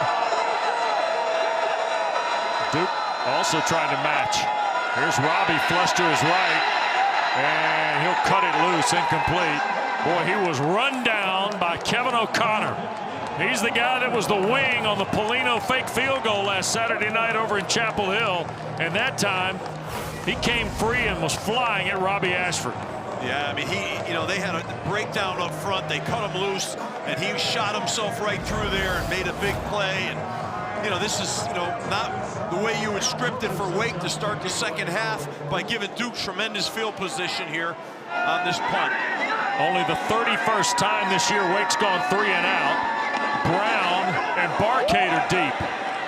And Barcade will take the fair catch at the 48-yard line. Quick reminder to you, the ACC SEC Women's Basketball Challenge starts next week as well. Wednesday night, pair of ball games for you. Auburn is in Central New York. Bring a snow shovel. 5 o'clock start against the Orange, and then Arkansas and SMU in Dallas at 7 on Thursday night. ACC SEC Women's Challenge begins on Wednesday here on ACC Network and the ESPN app. How big a penalty? How big was that penalty? It just knocked Wake right out of that first drive after they opened up with a great passing play for a first down. Darian Mensah the ball at the 48-yard line of the Blue Devils. Shepard, nope, Mensah kept it on the boot back here to the near side, and he will throw it away. Hagans was the closest guy there. Langston Hardy, number 11 for Wake Forest, peeled in off the defensive end spot. You see Hardy now. This is a 6'4", 250-pound transfer, redshirt junior from UConn. His last 4 games, 4 tackles for loss, 1.5 sacks. Steve, he's 4th in the ACC in conference play in TFL. This is a really good football player. You talk to the coaches and they say he's a football guy. He has football savvy along with his talent. Duke, who's only hit 73 yards of offense their last 4 offensive possessions. 2nd and 10. And Shepard, no go here. Right into the Aiden Hall. Langston Hardy. Boy, look at him. 6'4", 250, went to Sandalwood in Jacksonville. Very proud program on the First Coast. They've got to control the backside end. They've got to control Hardy on that stretch play they just ran. The naked by the quarterback or a read by the quarterback wouldn't allow him to close like that on the backside. That's got to get fixed. Duke 4 of 7 on 3rd down. They put Castle to the top of the screen, out wide. Now he'll orbit back down with Mensah. Wake brings the heat. Mensah in the pocket and sacked. Nick Anderson gets to Darian Mensah. 2nd sack of the night for Wake Forest. You know, they brought Castle back in to identify what the coverage was. They identified its man coverage, but I don't know why they had such a route structure it would take so long when they knew the blitz was coming. There's Langston Hardy. He and Anderson. Down with the Bull City, by the way. Neither team is happy with their opening drive. Yeah, pair of 3 and outs. Both defensive corners might like it, though, Coach. Yeah, good defense. You're right. Reynoldson, the punt, flips that over, and it's going to hit Hernandez backing out of there. So inside the 10, it goes for Cade Reynoldson. That'll bring us to a timeout. 4-point lead for the Blue Devils. 52-yard punt by the Aussie. Back to Durham in a moment.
ACC championship game next Saturday night. Uptown Charlotte, Bank of America Stadium, of course, the host. And if you're just dialing in and you want to update on the scenarios, if Virginia and SMU win, that's who will be playing. The rest of it has to be determined. That's Claiborne for a yard to the 10 to start the drive. Here's a look at the top 6. Miami, a winner today at Pitt, convincingly, to finish at 6-2. That's where the Panthers also finished. So does Georgia Tech. Blue Devils can get to 6-2. Now you see why the chaos is incumbent upon Virginia and SMU not winning their games tonight. Cavaliers, Steve, trying to beat the Hokies for just the second time in 21 years. Which is an amazing record there. Here's Ashford, and incomplete on the crossing route, looking for Racanelli, who caught his first touchdown pass of the year. I was talking to the legendary voice of the Deacons, Stan Cotton, at half. Steve, how about this note for Jake Dickert and Robbie Zell, the offensive coordinator tonight for Wake? Brinson and Racanelli get their first touchdown catches of the year tonight in the first half. Wow. Talk about the way they've spread the football out this year. That's amazing. From a production standpoint. And we mentioned it with Mensah, his first rushing score of the year coming in the 12th game time. Well, it's 3rd and 9. Someone needs to make a play to help Wake keep this drive going. Low snap fielded by Ashford. To his left. Flag is thrown behind the play. Here's Robbie Ashford up the field. Will not get there. Forgot the linebacker didn't give up. And I think we got a hold on Wake Forest. And Siani, I think, was the guilty party. He's looking at the video board to say, no, wait a second. I can look right up here, Mr. Dumas, and see that I did not hold. Number 71, offense. That penalty is declined. 4th down. So there you go. That's exactly what Big Melvin was saying here. Well, what happens right here is, he got a little behind on his set, but all he's doing is driving him at the end. Yeah. But they call that on the offensive lineman a lot when that happens. I don't like that call. I don't think that's the right call. I think he's just driving him into the ground, which is totally legal. So here is the punt from Cal Joseph, another Aussie. Brown and Barkate. Double safety again at return. That punt is a wobbly kick that's closer to the medical tent than the field of play. That's going to give Duke plus field territory off the Cal Joseph punt. So for the record, it was Siani and Adazio. Neither thought that was a penalty back after this.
Well, Darian Mensah arrived here from Tulane, and of course a year ago for John Summerall in the Wave, you see the 22 touchdowns and 2,700 yards.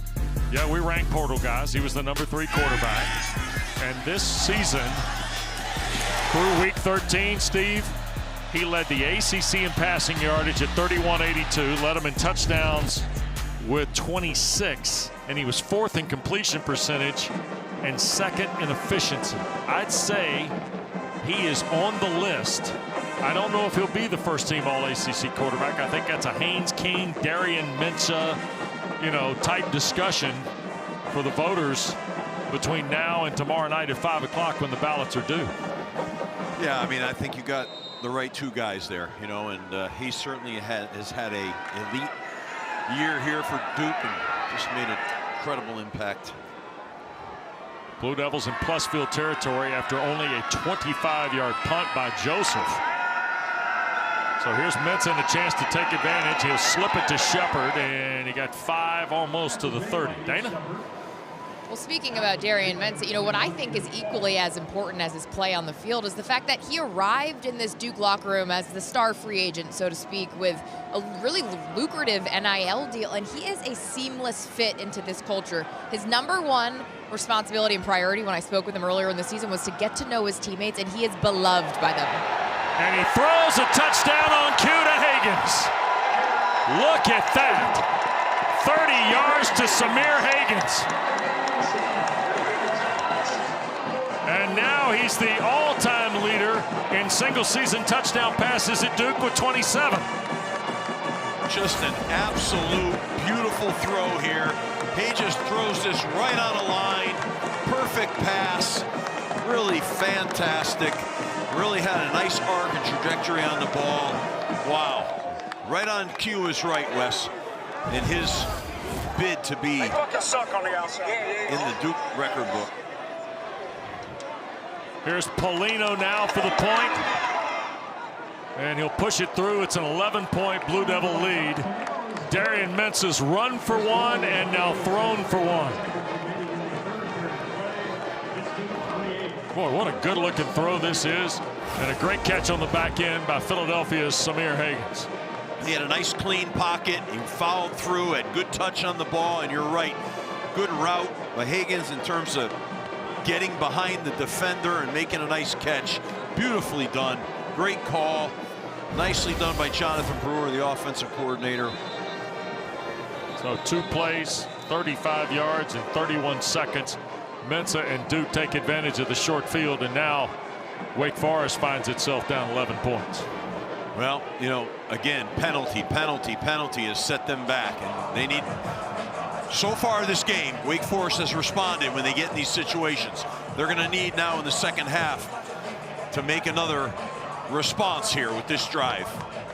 It would start with a great return. Searcy is deep. Barnes is off the field here. And the kick will not be returned, and the Deacons will scrimmage out from their 25-yard line. Don't forget, tonight, when we're done here at Wallace Wade, we'll ship you right over to Raleigh. ACC Primetime presented by ServPro. State Carolina tonight from Carter Finley Stadium. Full house, set to watch the Heels in the pack. And you cap the night with ACC Huddle final score. Kelsey Riggs Cup with Bryce Love, Coach Rick, and Tom Luganbill. Breakdown of all the action. BC at Syracuse, the only other game. Florida State, Florida also underway at this hour. In games involving the ACC. Here's the give on first down. Claiborne will push it ahead. Francois got him after a yard.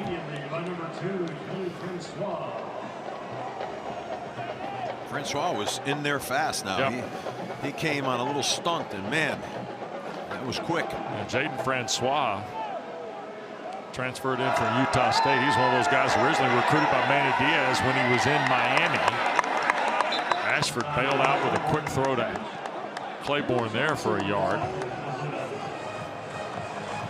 Boy, Duke is really turning up the pressure here, Steve, around Robbie Ashford. They sure are. I mean, they're in another 3rd and long. This is, it's not been good for Wake in terms of staying up with the chains. Yep. They're going to the sideline for a call from the sideline on this critical 3rd down. 3rd and almost 9. Ashford.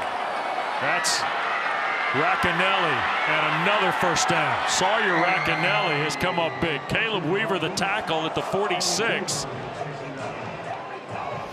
I tell you, Wes, watching this now, they've got to get the snap up. You know, every time Robbie has to reach down and look down at that ground, his eyes are off the coverage, and I think it's a problem in the throw game. These snaps have got to be better. See 3 catches for Racanelli tonight. Ashford backpedals, puts it up, and almost picked.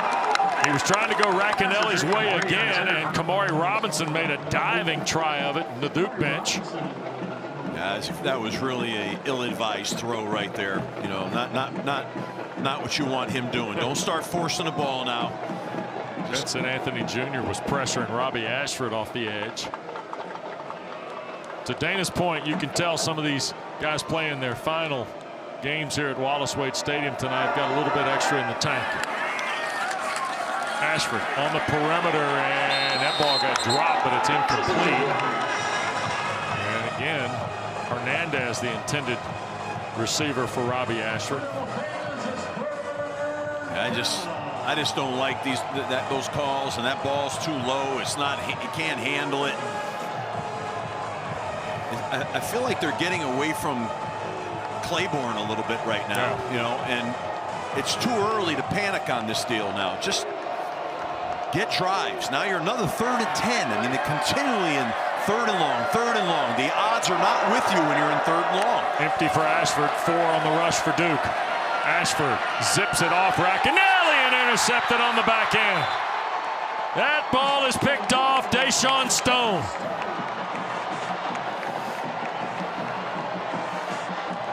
That was a poor throw. And that's what starts to happen sometime when you get in these 3rd and long situations. You're forcing passes, you know, and that one got away from him, and he's got plenty of time here. He just a little too hot, tipped off the hands and ricocheted to Stone. 2nd turnover of the night by Wake Forest. And this one with 8:06 to go in the 3rd on the interception by Stone.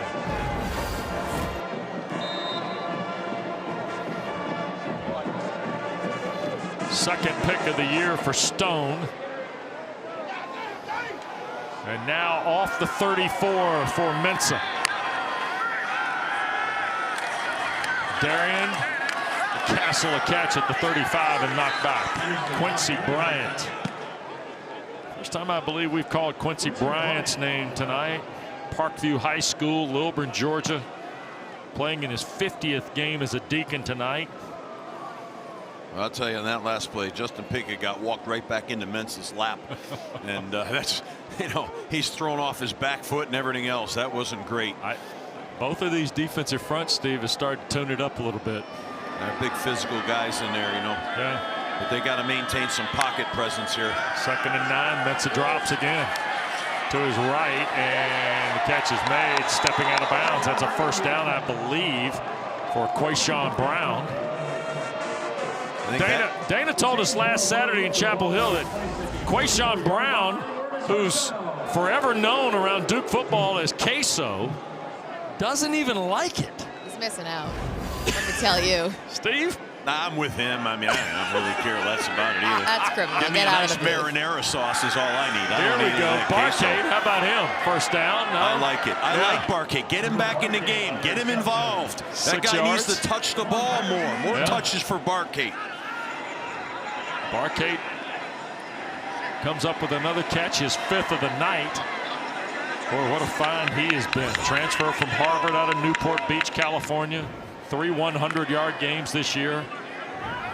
Now, you know, it puts him in a nice, look at his 2nd and manageable here. You can have a nice play action if you want. You can do anything you want to do here. 5 catches, 27 yards for Barcade. Here's Mensah. Wants to wear it deep, and Higgins is there. A lot of contact, and there's 2 flags. Dana Adasio's throwing flags up here. He saw that. Yeah, this too much contact. Too much contact here.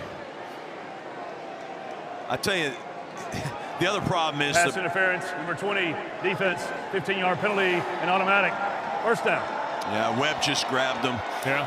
You know, but the pass rush right now, if you're watching up front, they are knocking them back. I mean, they got to stop this charge. I mean, Wake is getting some pass rush, and it's forcing the ball out a little early. It feels like both schools are affecting the game with their pass rush in their front. They are. Both defensive fronts are playing really, really hard. 6th penalty tonight on Wake Forest.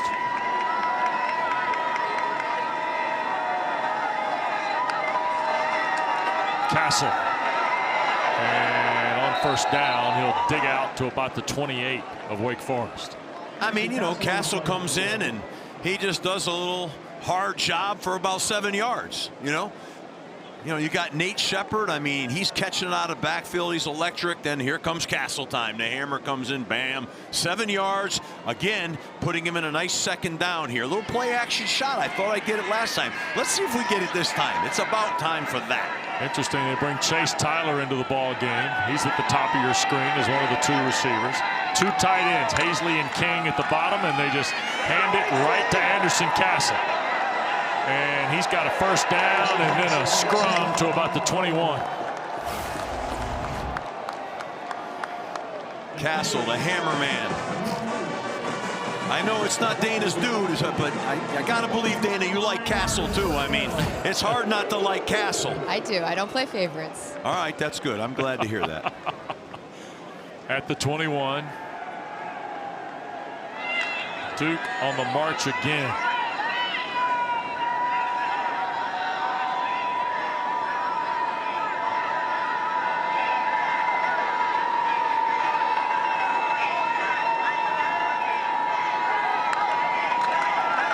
Castle.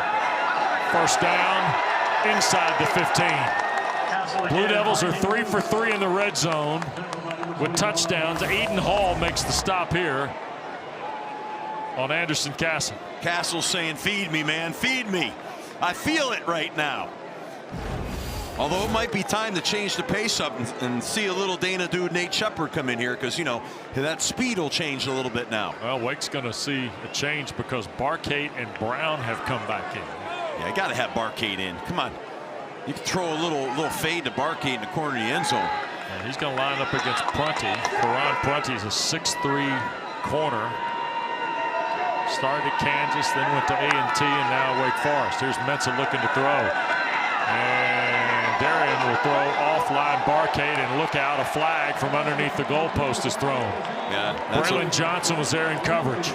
Johnson was face guarding him the whole way. That's a legitimate penalty. And Nolan Dumas going to sort it out. We'll get another look here. Oh, Barcade and Johnson pass collided. interference, number 23, defense. Ball be placed at the 2-yard line, and automatic first down. So they take Barcate and Brown out, bring the 2 tight ends into the ball game. Taylor and King for Duke for short yardage on 1st and goal. What are you thinking here, Wes? Is it Castle time again?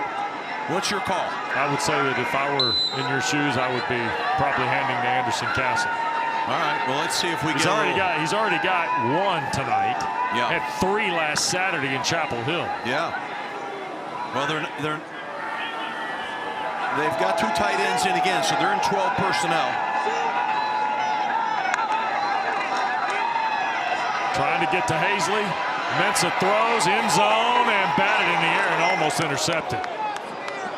That was Prunty, who was going stride for stride with Samir Higgins.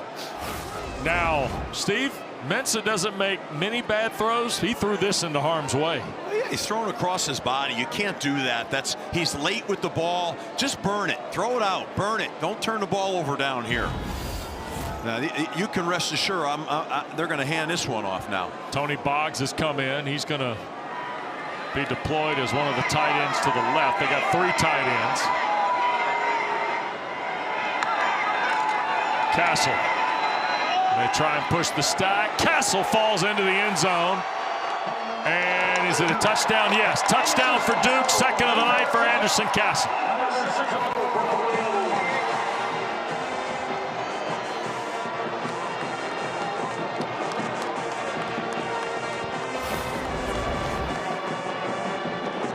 Wow, there's not much there.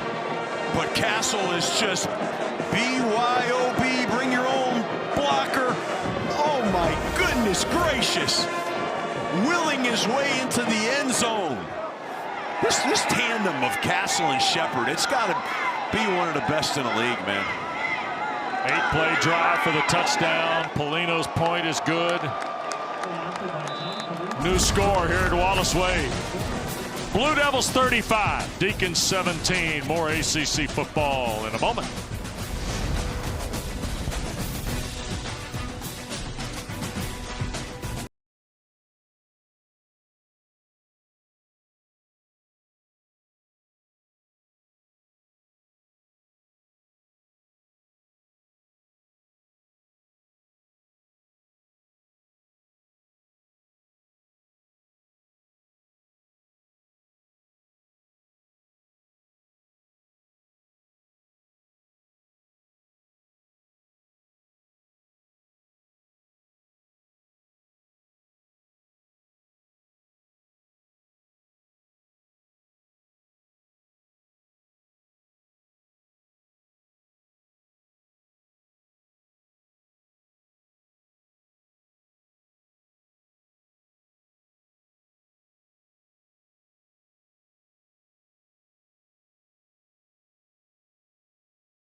Introducing Verts.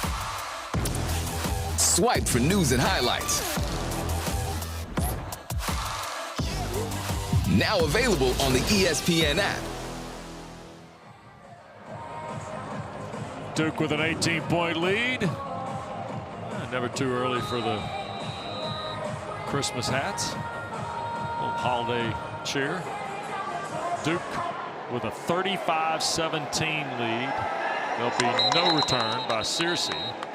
And the Deacons going to go from there 25. Wake's only allowed 16 points in the second half of their last 3 games. They've already allowed 14 here in the second half, Dana. Well, a big part of that is our guy Anderson Castle. I promise I don't play favorites up there, but Anderson's Castle's journey has been certainly interesting. The young man, I guess you can't call him young anymore. He's in his 6th year of college football, but he made a decision to leave Boone, a native of Boone, North Carolina, and come to Duke. He's been a seamless fit into the locker room. And he said, I didn't have any offers out of high school other than to play at Appalachian State for Sean Clark. He said, I owe that man my entire college football career. Yeah, the late Sean Clark. What a heck of a football guy. What a heck of a guy, period. There's a throw. Racanelli has been a weapon tonight for Wake Forest. A streaking catch of the ball to the 42. That's 17 in the first down. Rivers there for Duke. Racanelli. I like it, man. He's a factor in this game. Transfer from Montana, started his college career at Washington. He's from Brush Prairie, Washington. And Claiborne trying to get the corner turned, almost got pulled down as he got to the edge. I think that was Bryce Davis. And yesterday, Jonathan Patke started talking about Bryce Davis, in the Duke defensive coordinator, talking about Big 14 as the future. Kind of, this is where this is going. Remember now, Davis is the highest rated football recruit Duke has ever signed. State Player of the Year in North Carolina a season ago at Greensboro Grimsley. Patke said easily the most talented guy, Steve, on that unit. They like him as a pass rusher. He's got some twitch. Here goes Ashford, fakes the throw, now cuts it loose. And first down grab, and falling down, Cameron Johnson. Vanderbilt transfer with the catch. His 8th of the year, his 6th in the last 6 games for Coach Dickert. Ball quickly, Wake's moved it to the Duke 42. Deacons got a little steam in their stride here. Yeah, they do. Ashford, quick throw on the perimeter. Hernandez to work. Pulled down, that is Pelachata, Juice, as his teammates call him. And the tackle made at the Blue Devil 34, gain of 8.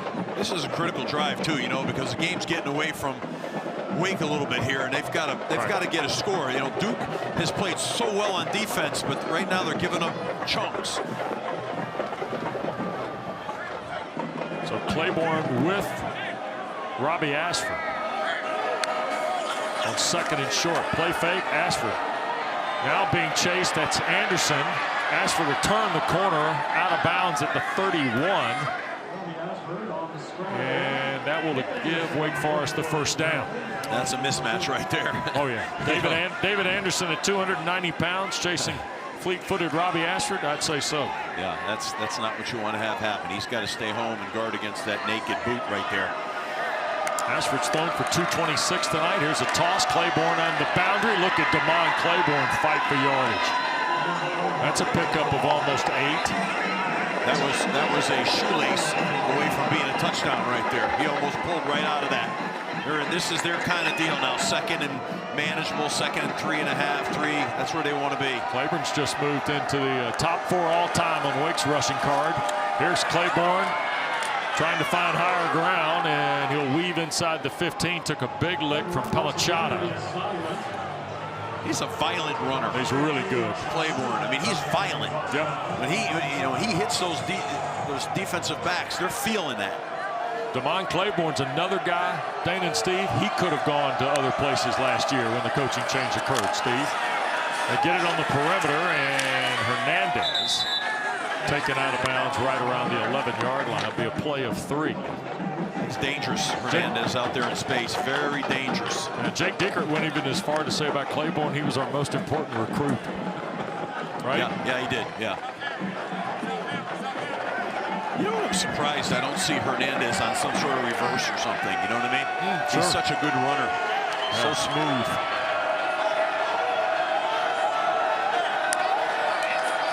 They fake it to Clark. Here's Ashford on the keep. At the 5, Robbie Ashford, touchdown for Wake Forest. So they changed the tempo up a little bit, and Ashford has scored on the ground for the first time tonight to go along with 2 touchdown throws. Look how physical he is on this run. You know, it's a design quarterback run, but watch this. He's going to make contact, and he's going to carry both defenders for another 3.5 yards. That's a physical runner. 10-yard touchdown run for Ashford. And the Deacons going to the card here, going to try for 2. See if they can get it to 10. That was the final play of the 3rd quarter.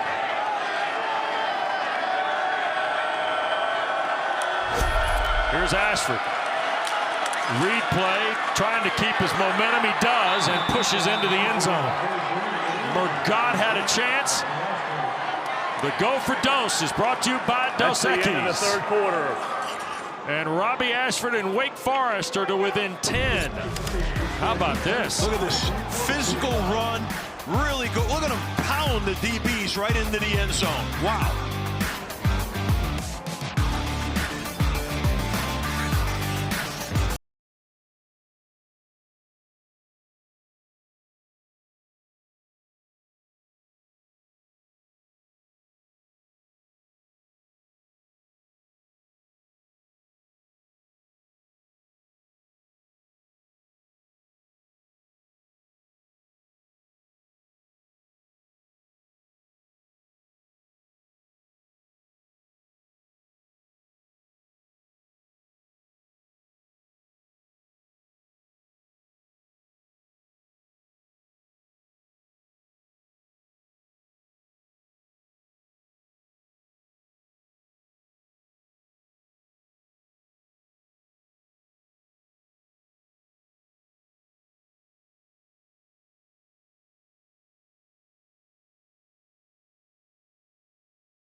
Welcome back to Durham. Start of the fourth quarter. Coach, you told me at half your defense needed a reset. Outside of those final seconds, your defense pitched a shutout. How do you want to start the fourth quarter?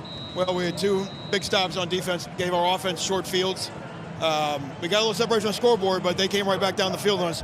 It's going to come down to the end. So offense got to do a great job controlling the ball. Got to keep trying to score. Got to stay aggressive. Thank you. Thank you. And the kick going to be fielded by Hagans around the 5. Samir Hagans, look out! On senior night, Hagans needs a block. Runs into a guy, now reroutes. 30, 25, 20. Samir, can you find? No. He'll be taken down at the 13. Wow. You cannot kick it to number 2. No, why are you kicking it to number 2? I mean, you don't, come on, man. Don't put it in their best player hand back there, return player. I mean, come on, look at this run. He's just weaving, man. Look at him stay keeping his balance, outrunning everybody here. He just probably took a little too wide, getting a little tired at the end. What a return. 80-yard kick return by Hagans. Trayvon West might have saved the touchdown.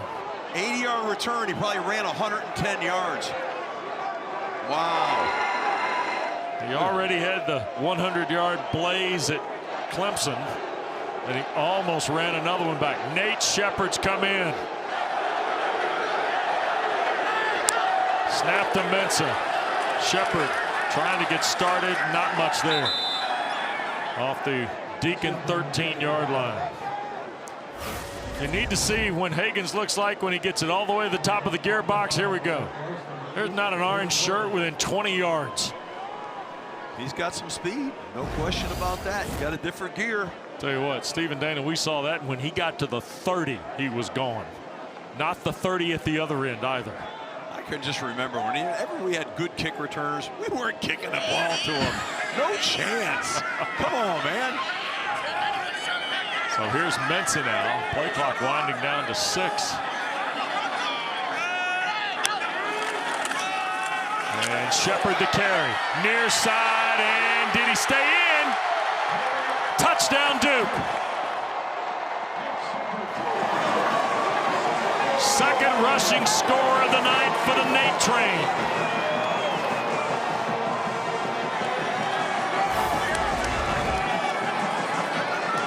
Watch this. I mean, look how quick he is. And look at his balance. Turning the corner at full speed and the wherewithal to stay in. That Dana dude is really on fire tonight, man. He is something. What a running back combination. Yep. Nate's fast and slippery and quick, and then you got Castle with the big biceps, rocking people. That is 9 touchdowns on the ground for Shepard. Polino's been busy tonight. He punches through the point. Duke's got 42. The lead is back to 17, and the train is running the rail tonight in Durham.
Well, a year ago in Winston-Salem, Steve, it literally was the last play.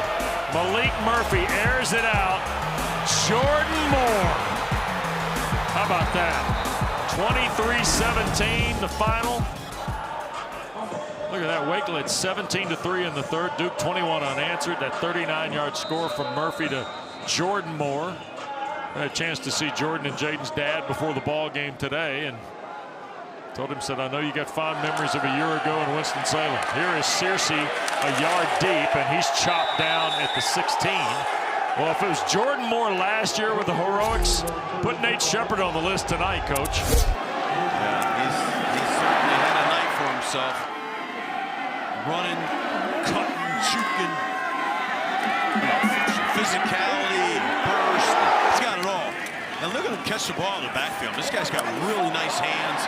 I mean, he's just a total package, and he's only just a freshman. Dana, I think he's going to be in the Rookie of the Year consideration as well. A star is born.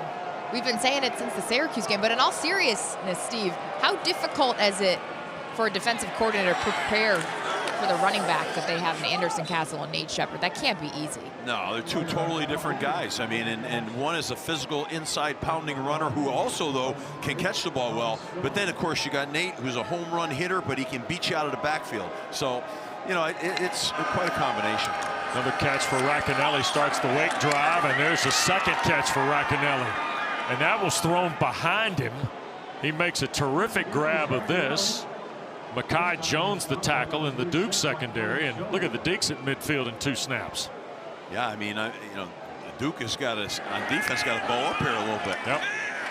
3 steps, shot down the field, and Racanelli had it pop off his hands, incomplete. Yep, he knows it too. That was a good pass. That was right on his hands. He should have caught that one, but good ball. Racanelli, man. 6 for 103 tonight for Sawyer Racanelli. Steve, he came in a year ago at Montana, 30 catches, 409 yards, 2 touches for Bobby Houck and the Grizzlies. Boy, that's a good program, by the way. That Montana outfit, oh boy. That's real. Those guys, that's good ball. Yeah, career high tonight for Racanelli. Look at Ashford, tucking and running, and first down and more. Robbie's still digging it out toward the 30 of Duke. I'm so impressed with the way he runs the football. I really am. He is something here. Yeah. I mean, this guy, Robbie Ashford, is athletic, fast, physical, tough. He's got a lot of unbelievable attributes. Yeah, he's almost to 200 yards. So he's over 200 tonight, 262. And they got a touchdown. Ruling on the field is an incomplete pass. Burkhalter, incomplete. Second down. Wow, that was so Burkhalter, they took the deep shot for Sterling Burkhalter. Mensa was going to be in the neighborhood of 300 yards if this is completed. Oh, wow. Yeah. He had it about halfway through. Yeah, he just, you know, couldn't clutch it. Would have been a really heck of a catch. Really good throw. I mean, impressive throw. Chandler Rivers right there. So second down and 10, ball at the 32 of the Blue Devils. Mensa, another quick shot. Falai, the tight end. Knocked out by Rivers. So Ashford, his season high in yards, Steve, 292 against Delaware. He's run for 66 and had 82 on the ground against Georgia Tech. He's run for almost 60 tonight, and he's working on a 300-yard night passing. There's Ty Clark. He got chopped down, I think, right at the first down mark by Rivers. 0 tackled 0. First down. So Robbie Ashford's working on about a 360-yard night of total offense. Yeah, he's having a heck of a day for himself, really. Some real inopportune penalties have hurt them. Otherwise, this would be close, a lot closer. There's another throw. Clark the catch, and Kendall Johnson, the redshirt sophomore at linebacker on the weak side, made the play. I'm surprised that Duke's not coming after him a little bit more. I'm guessing they're saying we're going to make you go the long way, but here goes Clark, and it's 1st and goal. Boy, Deacons are on the line and pulling the trigger. Yeah, this team has got a lot of fight. Really do. No substitutions here. 1st and goal. Give is Clark, and he digs in for the touchdown. Ty Clark gets his 3rd rushing score of the year, his 2nd in as many weeks for the Deacons. Nice physical run, nice drive. I mean, which team is going to play a little defense here in the 4th quarter? Not sure about that. Credit the offenses, but come on now.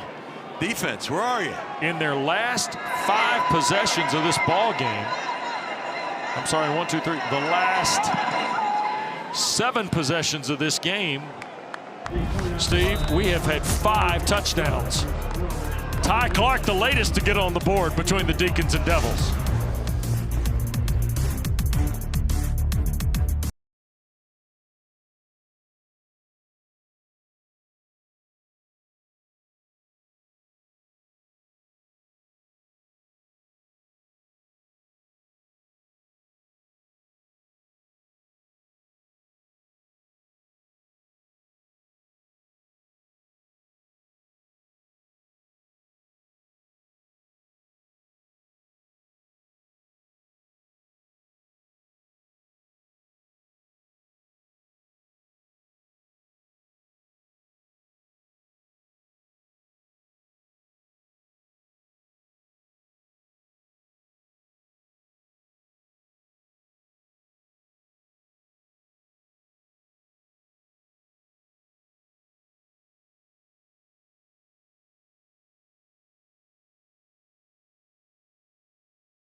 Duke leading 42-32. Time for our experts at work, presented by Principal.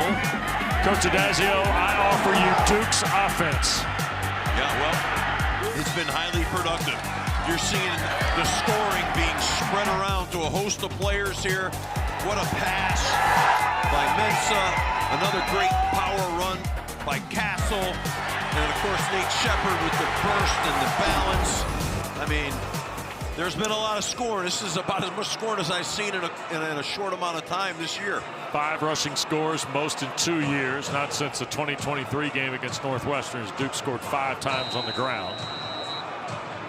And the other, you saw the Mensa to Higgins, that's the touchdown pass.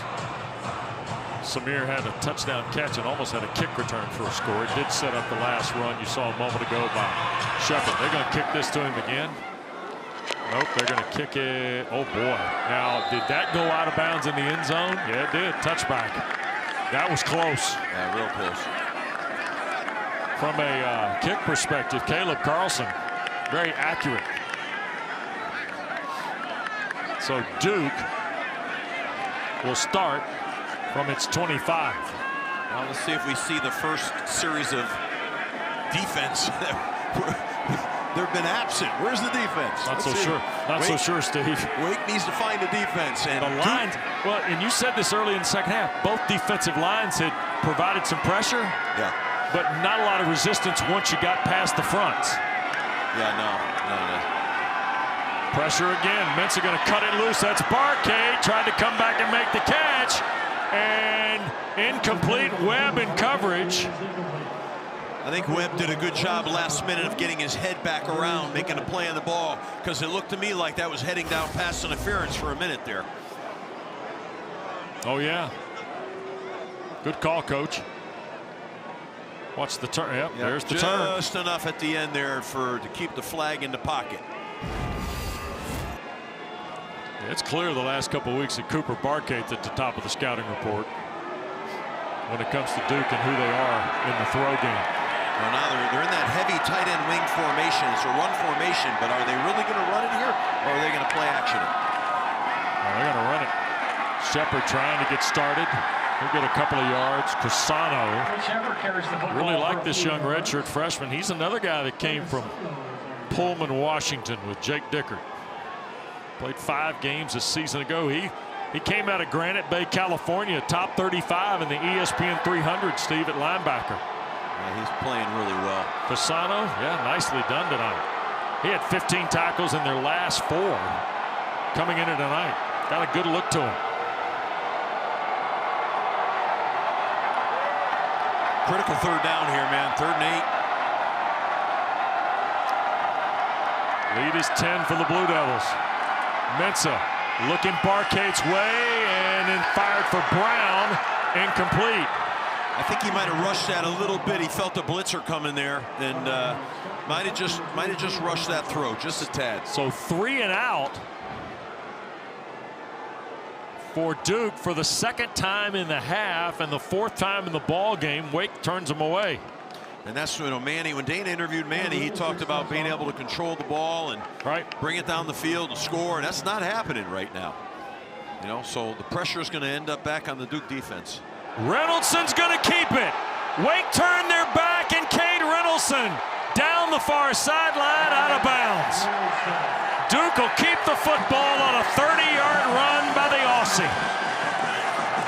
Another big Duke special teams play. Man, that's that play, I believe, where he has a punt run option. Yeah, that's what we used to call this rocket. And if you had nothing there, the punter keeps it and goes down the sideline. There's your man O'Connor again on the wing, Steve. Oh, yeah, O'Connor's leading the way, and punter usually gives a go call when he decides he's going to run it. What a time pulling it out. Special teams, man. Look at that, huh? Wow. Longest play of the game. And now Mensah trying to do something here. Going to slip it to Barkate. How about that catch? That was go to the Buick, make a right.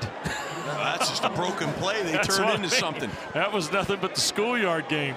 Yeah, well, that's what players do. Now they're in 2nd and maybe 5.5. So take away the punt and the 3 and out, and look at Duke continuing the drive, and then Mensah and Barkate play a little street football. I mean, special teams, man, special teams. Manny Diaz said something yesterday in our meeting about the fake punt, right? Yeah. And lo and behold, there we go, see it again. Here's Shepard. That's close to a 1st down. Like I said, I think that punt is a read. He has a read punt option on it, and what a good call, what a good time, and you know, it's just a huge play in this game. Yeah. I mean, they needed something, right? Something had to happen because offensively they just seemed to stall. Now all of a sudden a little juice, and now you got a good run. It's 3rd and short. Run it again. Is Castle in the game or is Nate in there? I don't know which one. Castle time. Yeah, they put Castle time in. I'm guessing Castle's going to run, but look at Wake Forest. It's like there's nobody deep. They got everybody on campus lined up defensively. Yeah, they do. You know, you wonder, right? Here's Mensah. That's Castle, and he's taken down. That is a great play by Hardy. Langston Hardy. I just don't want to beat a dead drum here. But what did I say before? Same guy, same situation. You're in the pistol. You can't turn your back and expect anything to hold that guy. He just ran right down the line of scrimmage. You got to account for him with a naked, with a read, or with a blocker. Steve, Duke is 7 of 8 on 4th down in the last 2 games. This is 4th down and a full 3. Barkate to the top of the screen. Deacons bring the pressure from Mensah's left. Back foot throw and incomplete. Wake's going to get it on downs with 7:25 to go in the ball game, and the Blue Devils leading by 10. We get a timeout at Wallace Wade Stadium. Felt like Duke had gained a lot of momentum on the fake punt, and now the Deacons force the turnover on downs.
Don't forget, following our coverage from Durham, we'll send you to Raleigh. 115th meeting all time between the Pack and the Heels. Dave Doran is 8-4 as NC State's coach against Carolina. They've won the last 4. If they win tonight, it would tie the longest winning streak for NC State in the series. Bill Belichick gets his first turn tonight at State Carolina. Chris Cotter, Max Brown, Ashley Stroline standing by at Carter Finley tonight. And no surprise, a full house is expected for State Carolina. There's up the field. Look at this. Hernandez is loose, Coach. I'm just not sure that there wasn't a defensive offsides there. Might have jumped the cadence a little bit. Here is referee Nolan Dumas. Play should stand anyway. Oh, yeah. To the Duke 27. Number 7, defense in the neutral zone at the snap. That penalty is declined. Yep. Result of the play, first down. So in 2 snaps, Wake Forest has moved the ball some 33 yards. I mean, they've gotten a lot of chunks throwing the ball tonight. Yep, sure have.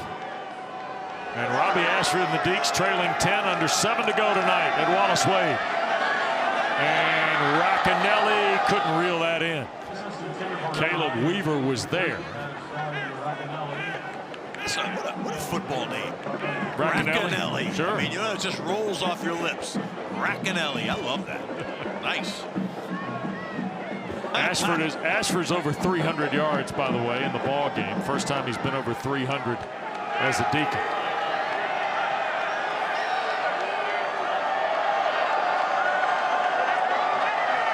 Second and 10.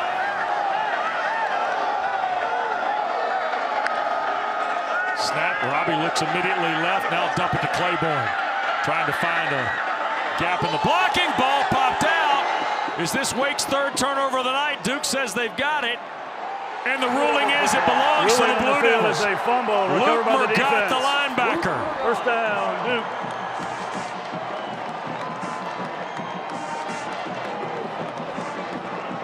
There will be 2 fumbles and an interception if this stands. Another look.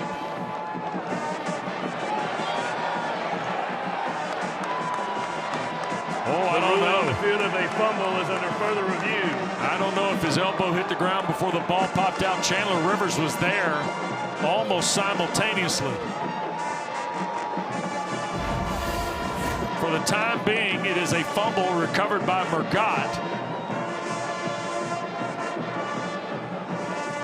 And Nolan Dumas hops on the headset with the Operations Center in Uptown Charlotte. Got to watch Claiborne's elbow and the ball here, I think, Coach.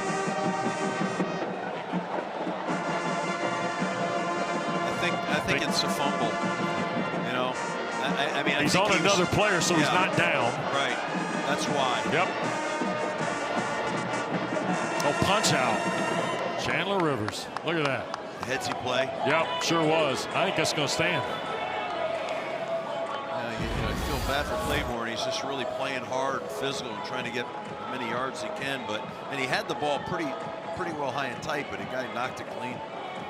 And so now with 6:38 to play, this would be Wake's second fumble of the night, their third turnover, and the recovery by Mercott.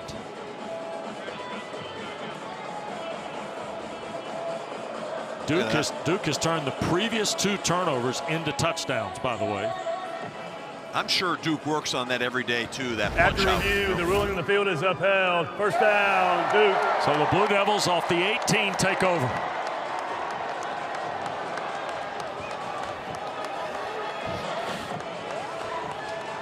Now, that was a big play for Duke, an unfortunate play for Wake, but they were driving right there. Now Duke needs to try to put together a nice drive here. You know, this is, you know, run the ball, combine it with some short play action, and see if you can get a nice series. Stay ahead of the chains. Don't get behind the chains. Nate Shepard will be the running back. You can rest assured Wake is going to, you know, be in man coverage. They're going to be down in there. Anderson crawls up on the defensive line to the right of Mensa, and look at Shepard.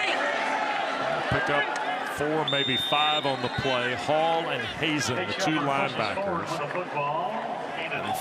4-2-5 alignment that Wake runs out of their base set. They're on the tackle. They dropped that safety into the box. You know, Wake did. It created an extra half, but that's okay. You got 4.5 yards on the play. That's all you need to do. Yep. Do it again, or if you have a good play action, controlled, short play action pass, that's okay too.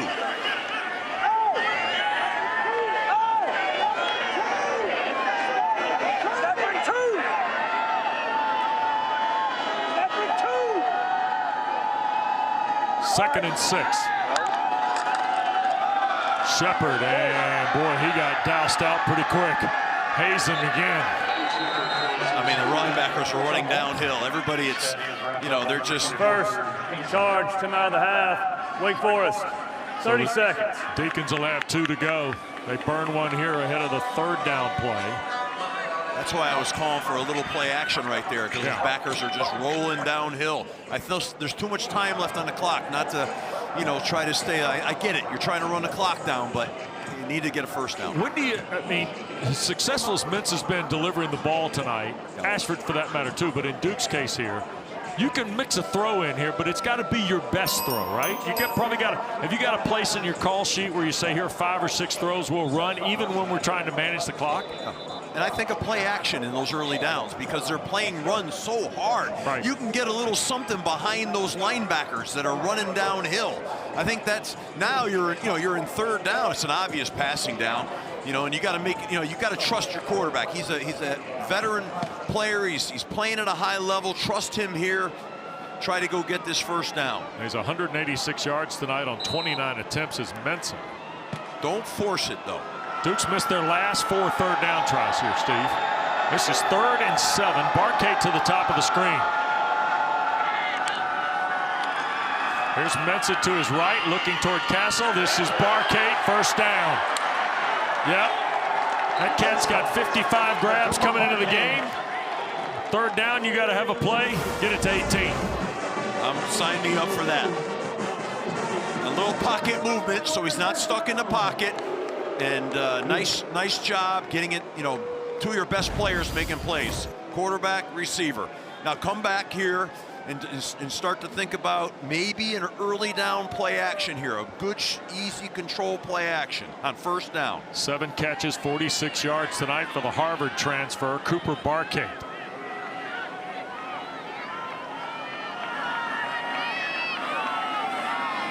Castle in the backfield. Mensah going to hand it to him. Wake blitzed, and the first guy through was Cusano, and he caused the problem. Rerouted Castle right into the arms charge of from out of the half. Wake Forest. Afalava. 30 seconds. So it'll be 2nd down and 11. Loss of 1 for Castle, and Wake uses their 2nd timeout. Afalafa's playing really at a high level. Again, we talked about their defense at the top tonight, Steve, and we see there's 74 combined points in the game. So you say, what are you talking about defense for? You can see the pieces that Jake Dickert and Scott Hazelton have built in this unit tonight. Now, granted, some Washington State guys, some portal guys, things like that. But I'm encouraged if I'm a Wake Forest fan. Yeah, they're going to go to a bowl. They might finish with their 4th loss here and finish 4-4. But my goodness, what a statement in year 1 by this staff. Yeah, they're setting a tone here, a program tone. You know, this is a good, hard-playing, physical, tough, well-coached football team. Both these teams. These are 2 good coaching staffs. And that's why one of the most intriguing votes to come out next week is going to be the ACC Coach of the Year. Because really, you got 3 guys. Jake Dickert, we've already told you, most wins of a first-year coach in Wake history. Tony Elliott, there is no better redemption story in college football than what's happening at Charlottesville. And, of course, the job Brent Key did for Georgia Tech, even though their last 3 losses came in their final 4 games. 3 great candidates. Tony Elliott, though, he's had a heck of a year. See if he can finish here tonight.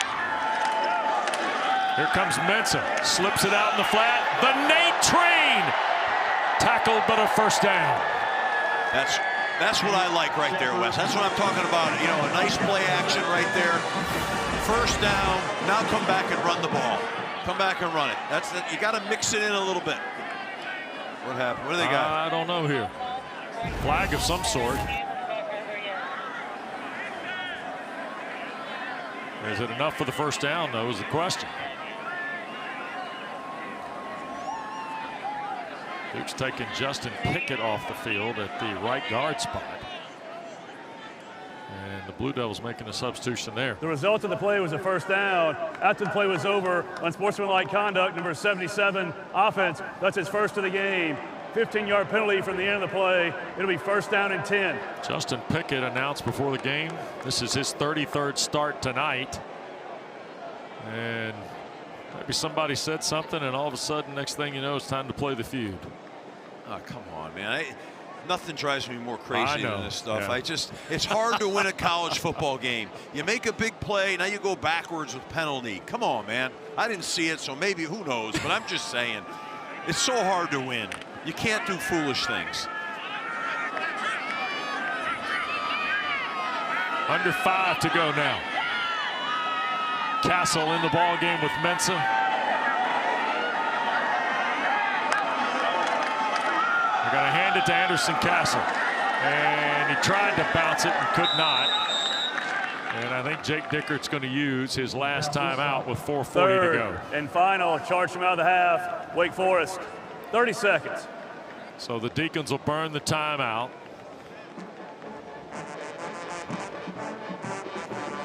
Wake Forest comes in, winners of 3 straight. You see Scott Hazelton there. He's talking to one of his, he's got the gray beard. Heck of a story that guy is. He's done a marvelous job, as we said. Fun to talk to him about this first-year staff coming together and all the guys kind of involved in it. He's got combination coaching, Of course, Hazelton was on staff in Texas, and he and Dickert had some history. Stevie Gate, these guys out in the Dakotas. Dickert went to Wisconsin, Stevens Point. Hazelton worked at, was it North Dakota State? I love that. Yeah. I mean, I still like that way that you used to have to work your way up in this business and coach. You know, now it's more like, you know, guys could pop up as analysts and things, but like, sure, coach, go coach, go. It used to be that way, you know, and you learned how to really be a good teacher. But, you know, I guess it's just different ways. But appreciate those guys that grinded it through small college football and became good teachers and coaches. 2nd and 11 after Castle lost a yard. Mets are going to throw, looking Barcade's way, caught it on the slant. Cooper Barcade in a foot race inside the 30 to the 28. Ladarius Webb got him on the ground. 1st and 10 for Duke. Once again, where do you go when you need a play?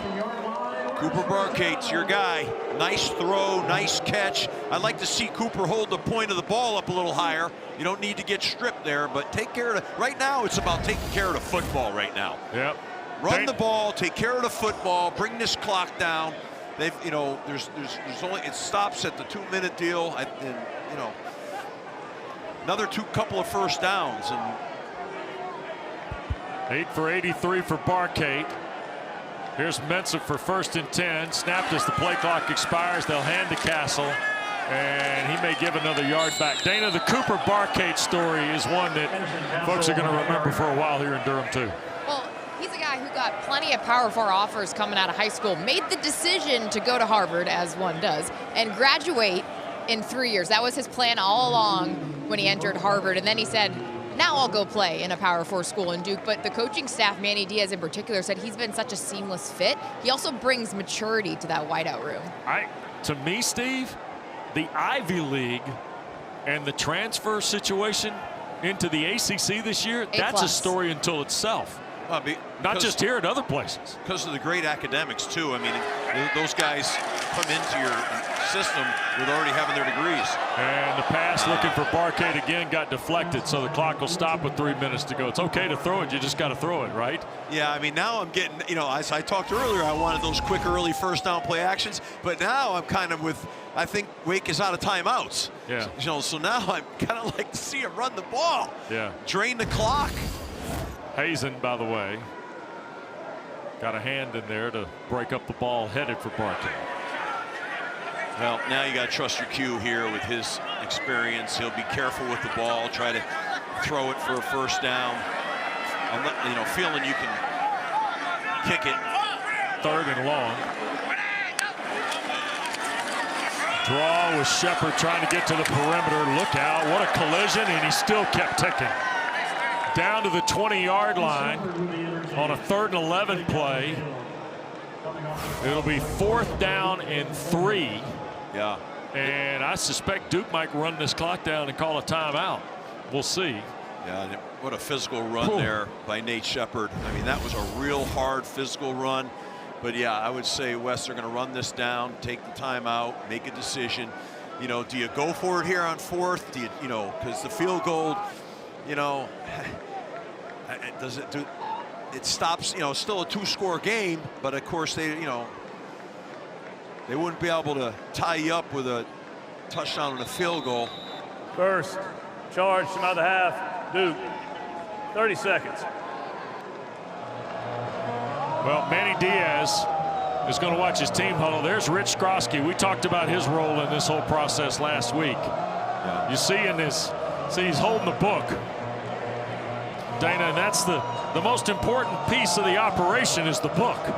Right, Steve? Well, the book is telling you in this situation, my sense would be the book is telling you to, you know, it calculates in all the score, the potential score. Right. And they tabulate it. The book may be telling them to go for it, but sometimes do you kick that field goal here? You know, I know it's still a 2-score game, but it's not a touchdown, a field goal. The clock's down low here. Right.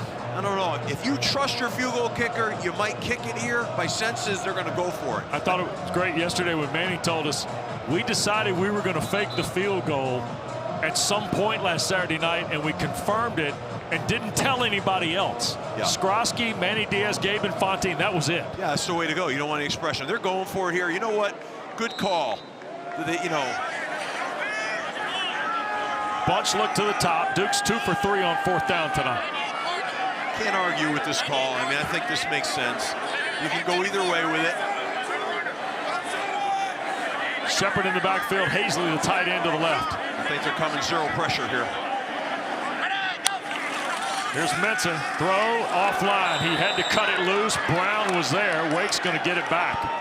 Clock stops with 2:11 to play. Deacons will be out of timeouts and trailing 10. So it's a turnover on downs. 10 plays run by the Blue Devils. And Wake has a crack in the window here. You saw what Wake did there? That was really good defense. They showed pressure. They showed zero, and then they knew they were going to get that throw, that bubble relief throw out there. They sprinted out there. Yeah. That was good defense now. They only ended up, rushing about 5 guys. Yeah, Everybody else went to the perimeter. They were showing zero blitz, and bailed and ran to that quick relief throw. So off the 20-yard line, here is Robbie Ashford. One would think the Deacons have to try and strike quickly here with 2:11 to go. And did we get early movement? I think so. By the visitors, I think so. You know, Prior to the snap, false start, number 65, offense, 5-yard penalty, still first down. That is Clinton Richard. All 6'3", 305 of him. Redshirt freshman from Hiram, Georgia. He is the baby in the offensive line because he's around guys who are starting their 23rd, their 27th, or their 37th games tonight. Tonight is his 3rd start. Ashford, sack, ball is out. They'll dive on the loose rock, and as Duke recovered, they have the 4th Wake turnover of the night. Ruling on the field is a fumble, recovered by the defense. First down, Duke. Murgaut has recovered it. Makai Jones knocked it loose from Robbie Ashford. I'll tell you what, I bet Duke does a bunch of knocking the ball out circuits, and it's showing up tonight. They're popping the ball out. 3-man rush. Look at Jones, 26. Heck of a play by the young freshman. Murgaut right around the ball, our guy. Oh, and Robbie Ashford. One of those nights. Yeah. Turnovers, penalties have really plagued Wake tonight, right? Yep. Not their valiant effort, not their toughness, their passion. They're playing hard, but those penalties and turnovers been a problem. Second fumble recovery of the night from Murgaut. 4 takeaways for Duke. Here's Nate Shepard now off the 11, and that'll take us to the 2-minute timeout. Goodness gracious. This is the 2-minute timeout. Blue Devils trying to get to a 7-5 campaign when we come back to Wallace Wade.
Duke leads 42-32. You see, boy, we've had a lot of offense, a lot of points tonight. Unfortunately for Wake, most of those penalty yards were early.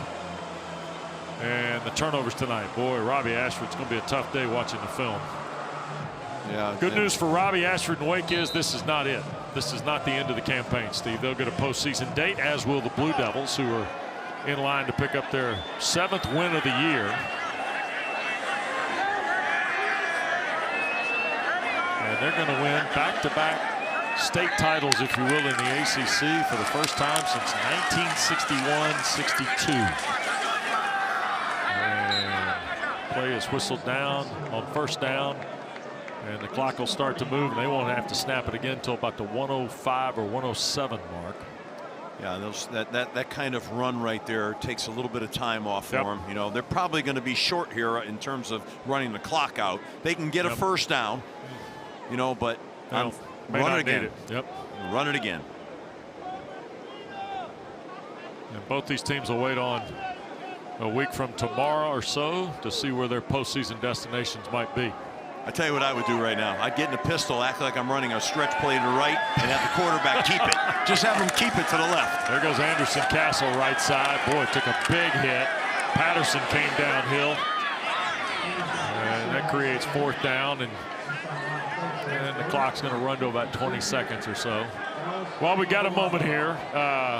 Always great to be with Steve Adazio and Dana Boyle on our ACC coverage. Thanks as well to Ben Ward and Drew Schaube. Been with us most of the year as our producer director. And it's great tonight to work with Aaron Owens and the legendary Michael Ireland tonight as our leaders of our crew here in Durham. Thanks to Chad Lampman and the people here at Duke for their assistance tonight. Eric Fiddleman's been our spotter. The great Richard Simmons handling stats. Always appreciate you guys taking care of us. And we got a Duke timeout with 26 seconds left. Second charge from out of the half. Duke, 30 seconds. Had a fun year kind of going through this league and watching it unfold. And depending on the outcomes tonight, Steve, in Charlottesville and in Berkeley, it's going to be awfully interesting to see what Miami's win at Pitt does on Tuesday night. That's right. To the standings. Yep, no doubt about it. Because the committee talked about one thing the last couple of weeks. Miami moved up a slot last week. Notre Dame plays tonight. Stanford late. 10:30 start. Irish fans very excited about a 10:30 Eastern time start tonight, if you don't know. Very excited about ACC After Dark tonight from Palo Alto. Oh, yeah. But I think Miami's spot on Tuesday night, and then the champion of the ACC that gets the bid anyway, fascinating. Yeah, no question. How they go over all that information. Mensah, end zone, Hazley, touchdown, Duke. Jeremiah Hazley with 23 seconds left to go. Hazley, he's the go-to guy too now. That's Hazley's everywhere. Nice catch. 11 yards from Darian Mensah. And 3 of the 4 Wake turnovers cashed in for touchdowns. You got to trust your quarterback when you do something like that, you know. Polino for the point. And it's now 49-32.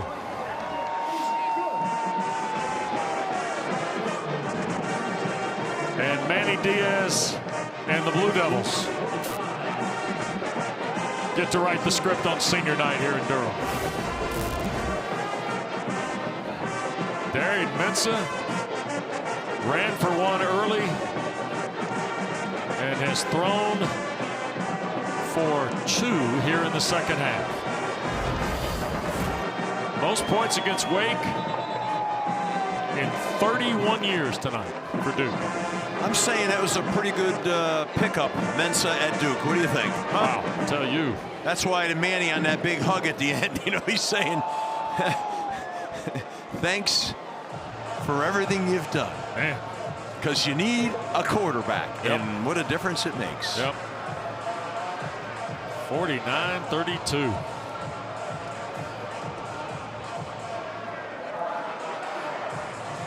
And the Blue Devils are going to finish at 7-5 and 6-2 in the ACC.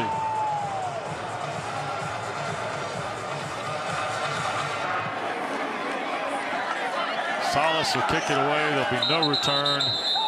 And the Deacons will come back out with 23 seconds left. Robbie Ashford has thrown for a career-high 322 tonight on 26 of 41, by the way. 2 touchdowns, 1 interception. There have been a couple fumbles. Claiborne is a tick under 60 yards of rushing. Ashford's got 52 yards. His total offense number tonight is 300 and, well, roughly 80 yards. Pretty strong night of work for Robbie Ashford. And Steve, a little more accurate than I think he's been given credit for in recent weeks, too. He threw the ball well, no question. I was very impressed with that. Now looking to make a play. He'll shoot it back across the field to Falai, incomplete with 17 seconds to go.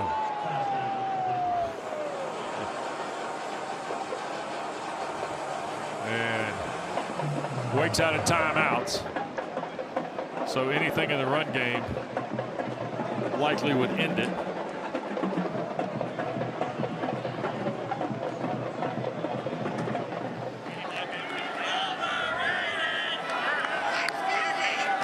Start for Anthony.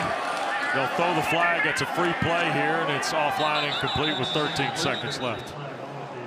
That'll cost them 5. Jeremiah Melvin was the intended receiver. Offside, number 7, defense in the neutral zone at the snap. 5-yard penalty.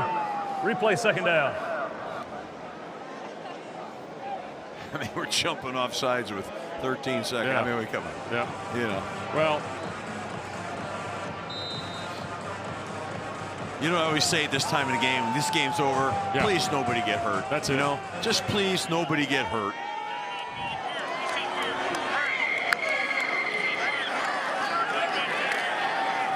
Penalty.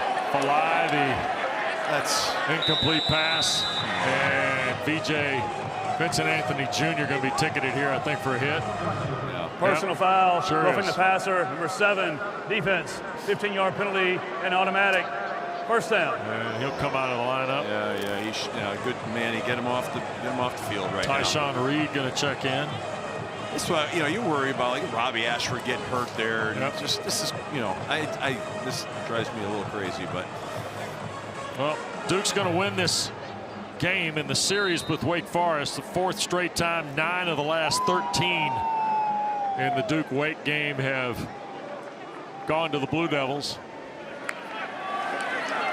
Ashford with 6 seconds left, and that's caught by Racanelli. What a night he's had. Ball at the 35-yard line at Duke, and Wesley Williams and Robbie Ashford exchange slaps on the wallet after a collision when he let it go.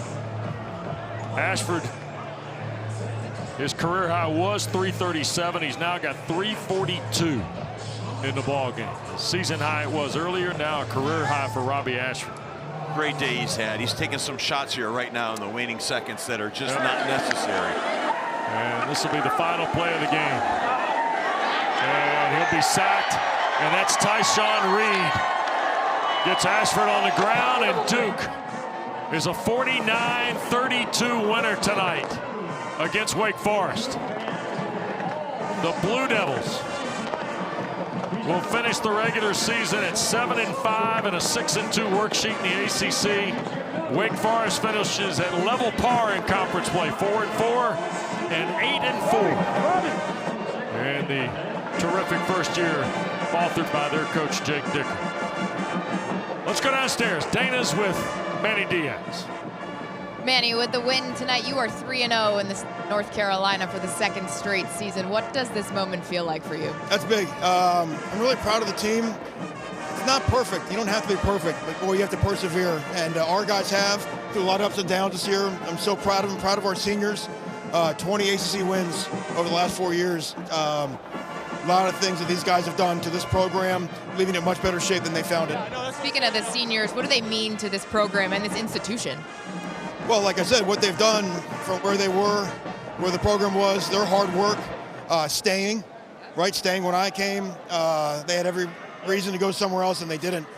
So I'm just so proud of them. They deserved a night like tonight and to walk off this field as winners. How do you describe the play of your quarterback, Darian Mensah, tonight? He had to be great. They're really, really good on defense, and to score 49 was, I don't think we ever believed that could be a possibility, and they challenged everything. They made everything really tough, and to make the plays that shows the trust we have in them. Victor last week, and you State. Congratulations. Go celebrate. Thank you. Can't wait. All right. Thanks to Manny Diaz. Congratulations to the Duke Blue Devils. 49-32 the final. Great to be with Steve Adazio and Dana Boyle here tonight as we close our coverage on ACC Network. Thanks to Aaron Owens and Michael Ireland, our ACC Network crew. West Durham from Wallace Wade Stadium. Blue Devils winners by 17. Here is Kelsey Riggs.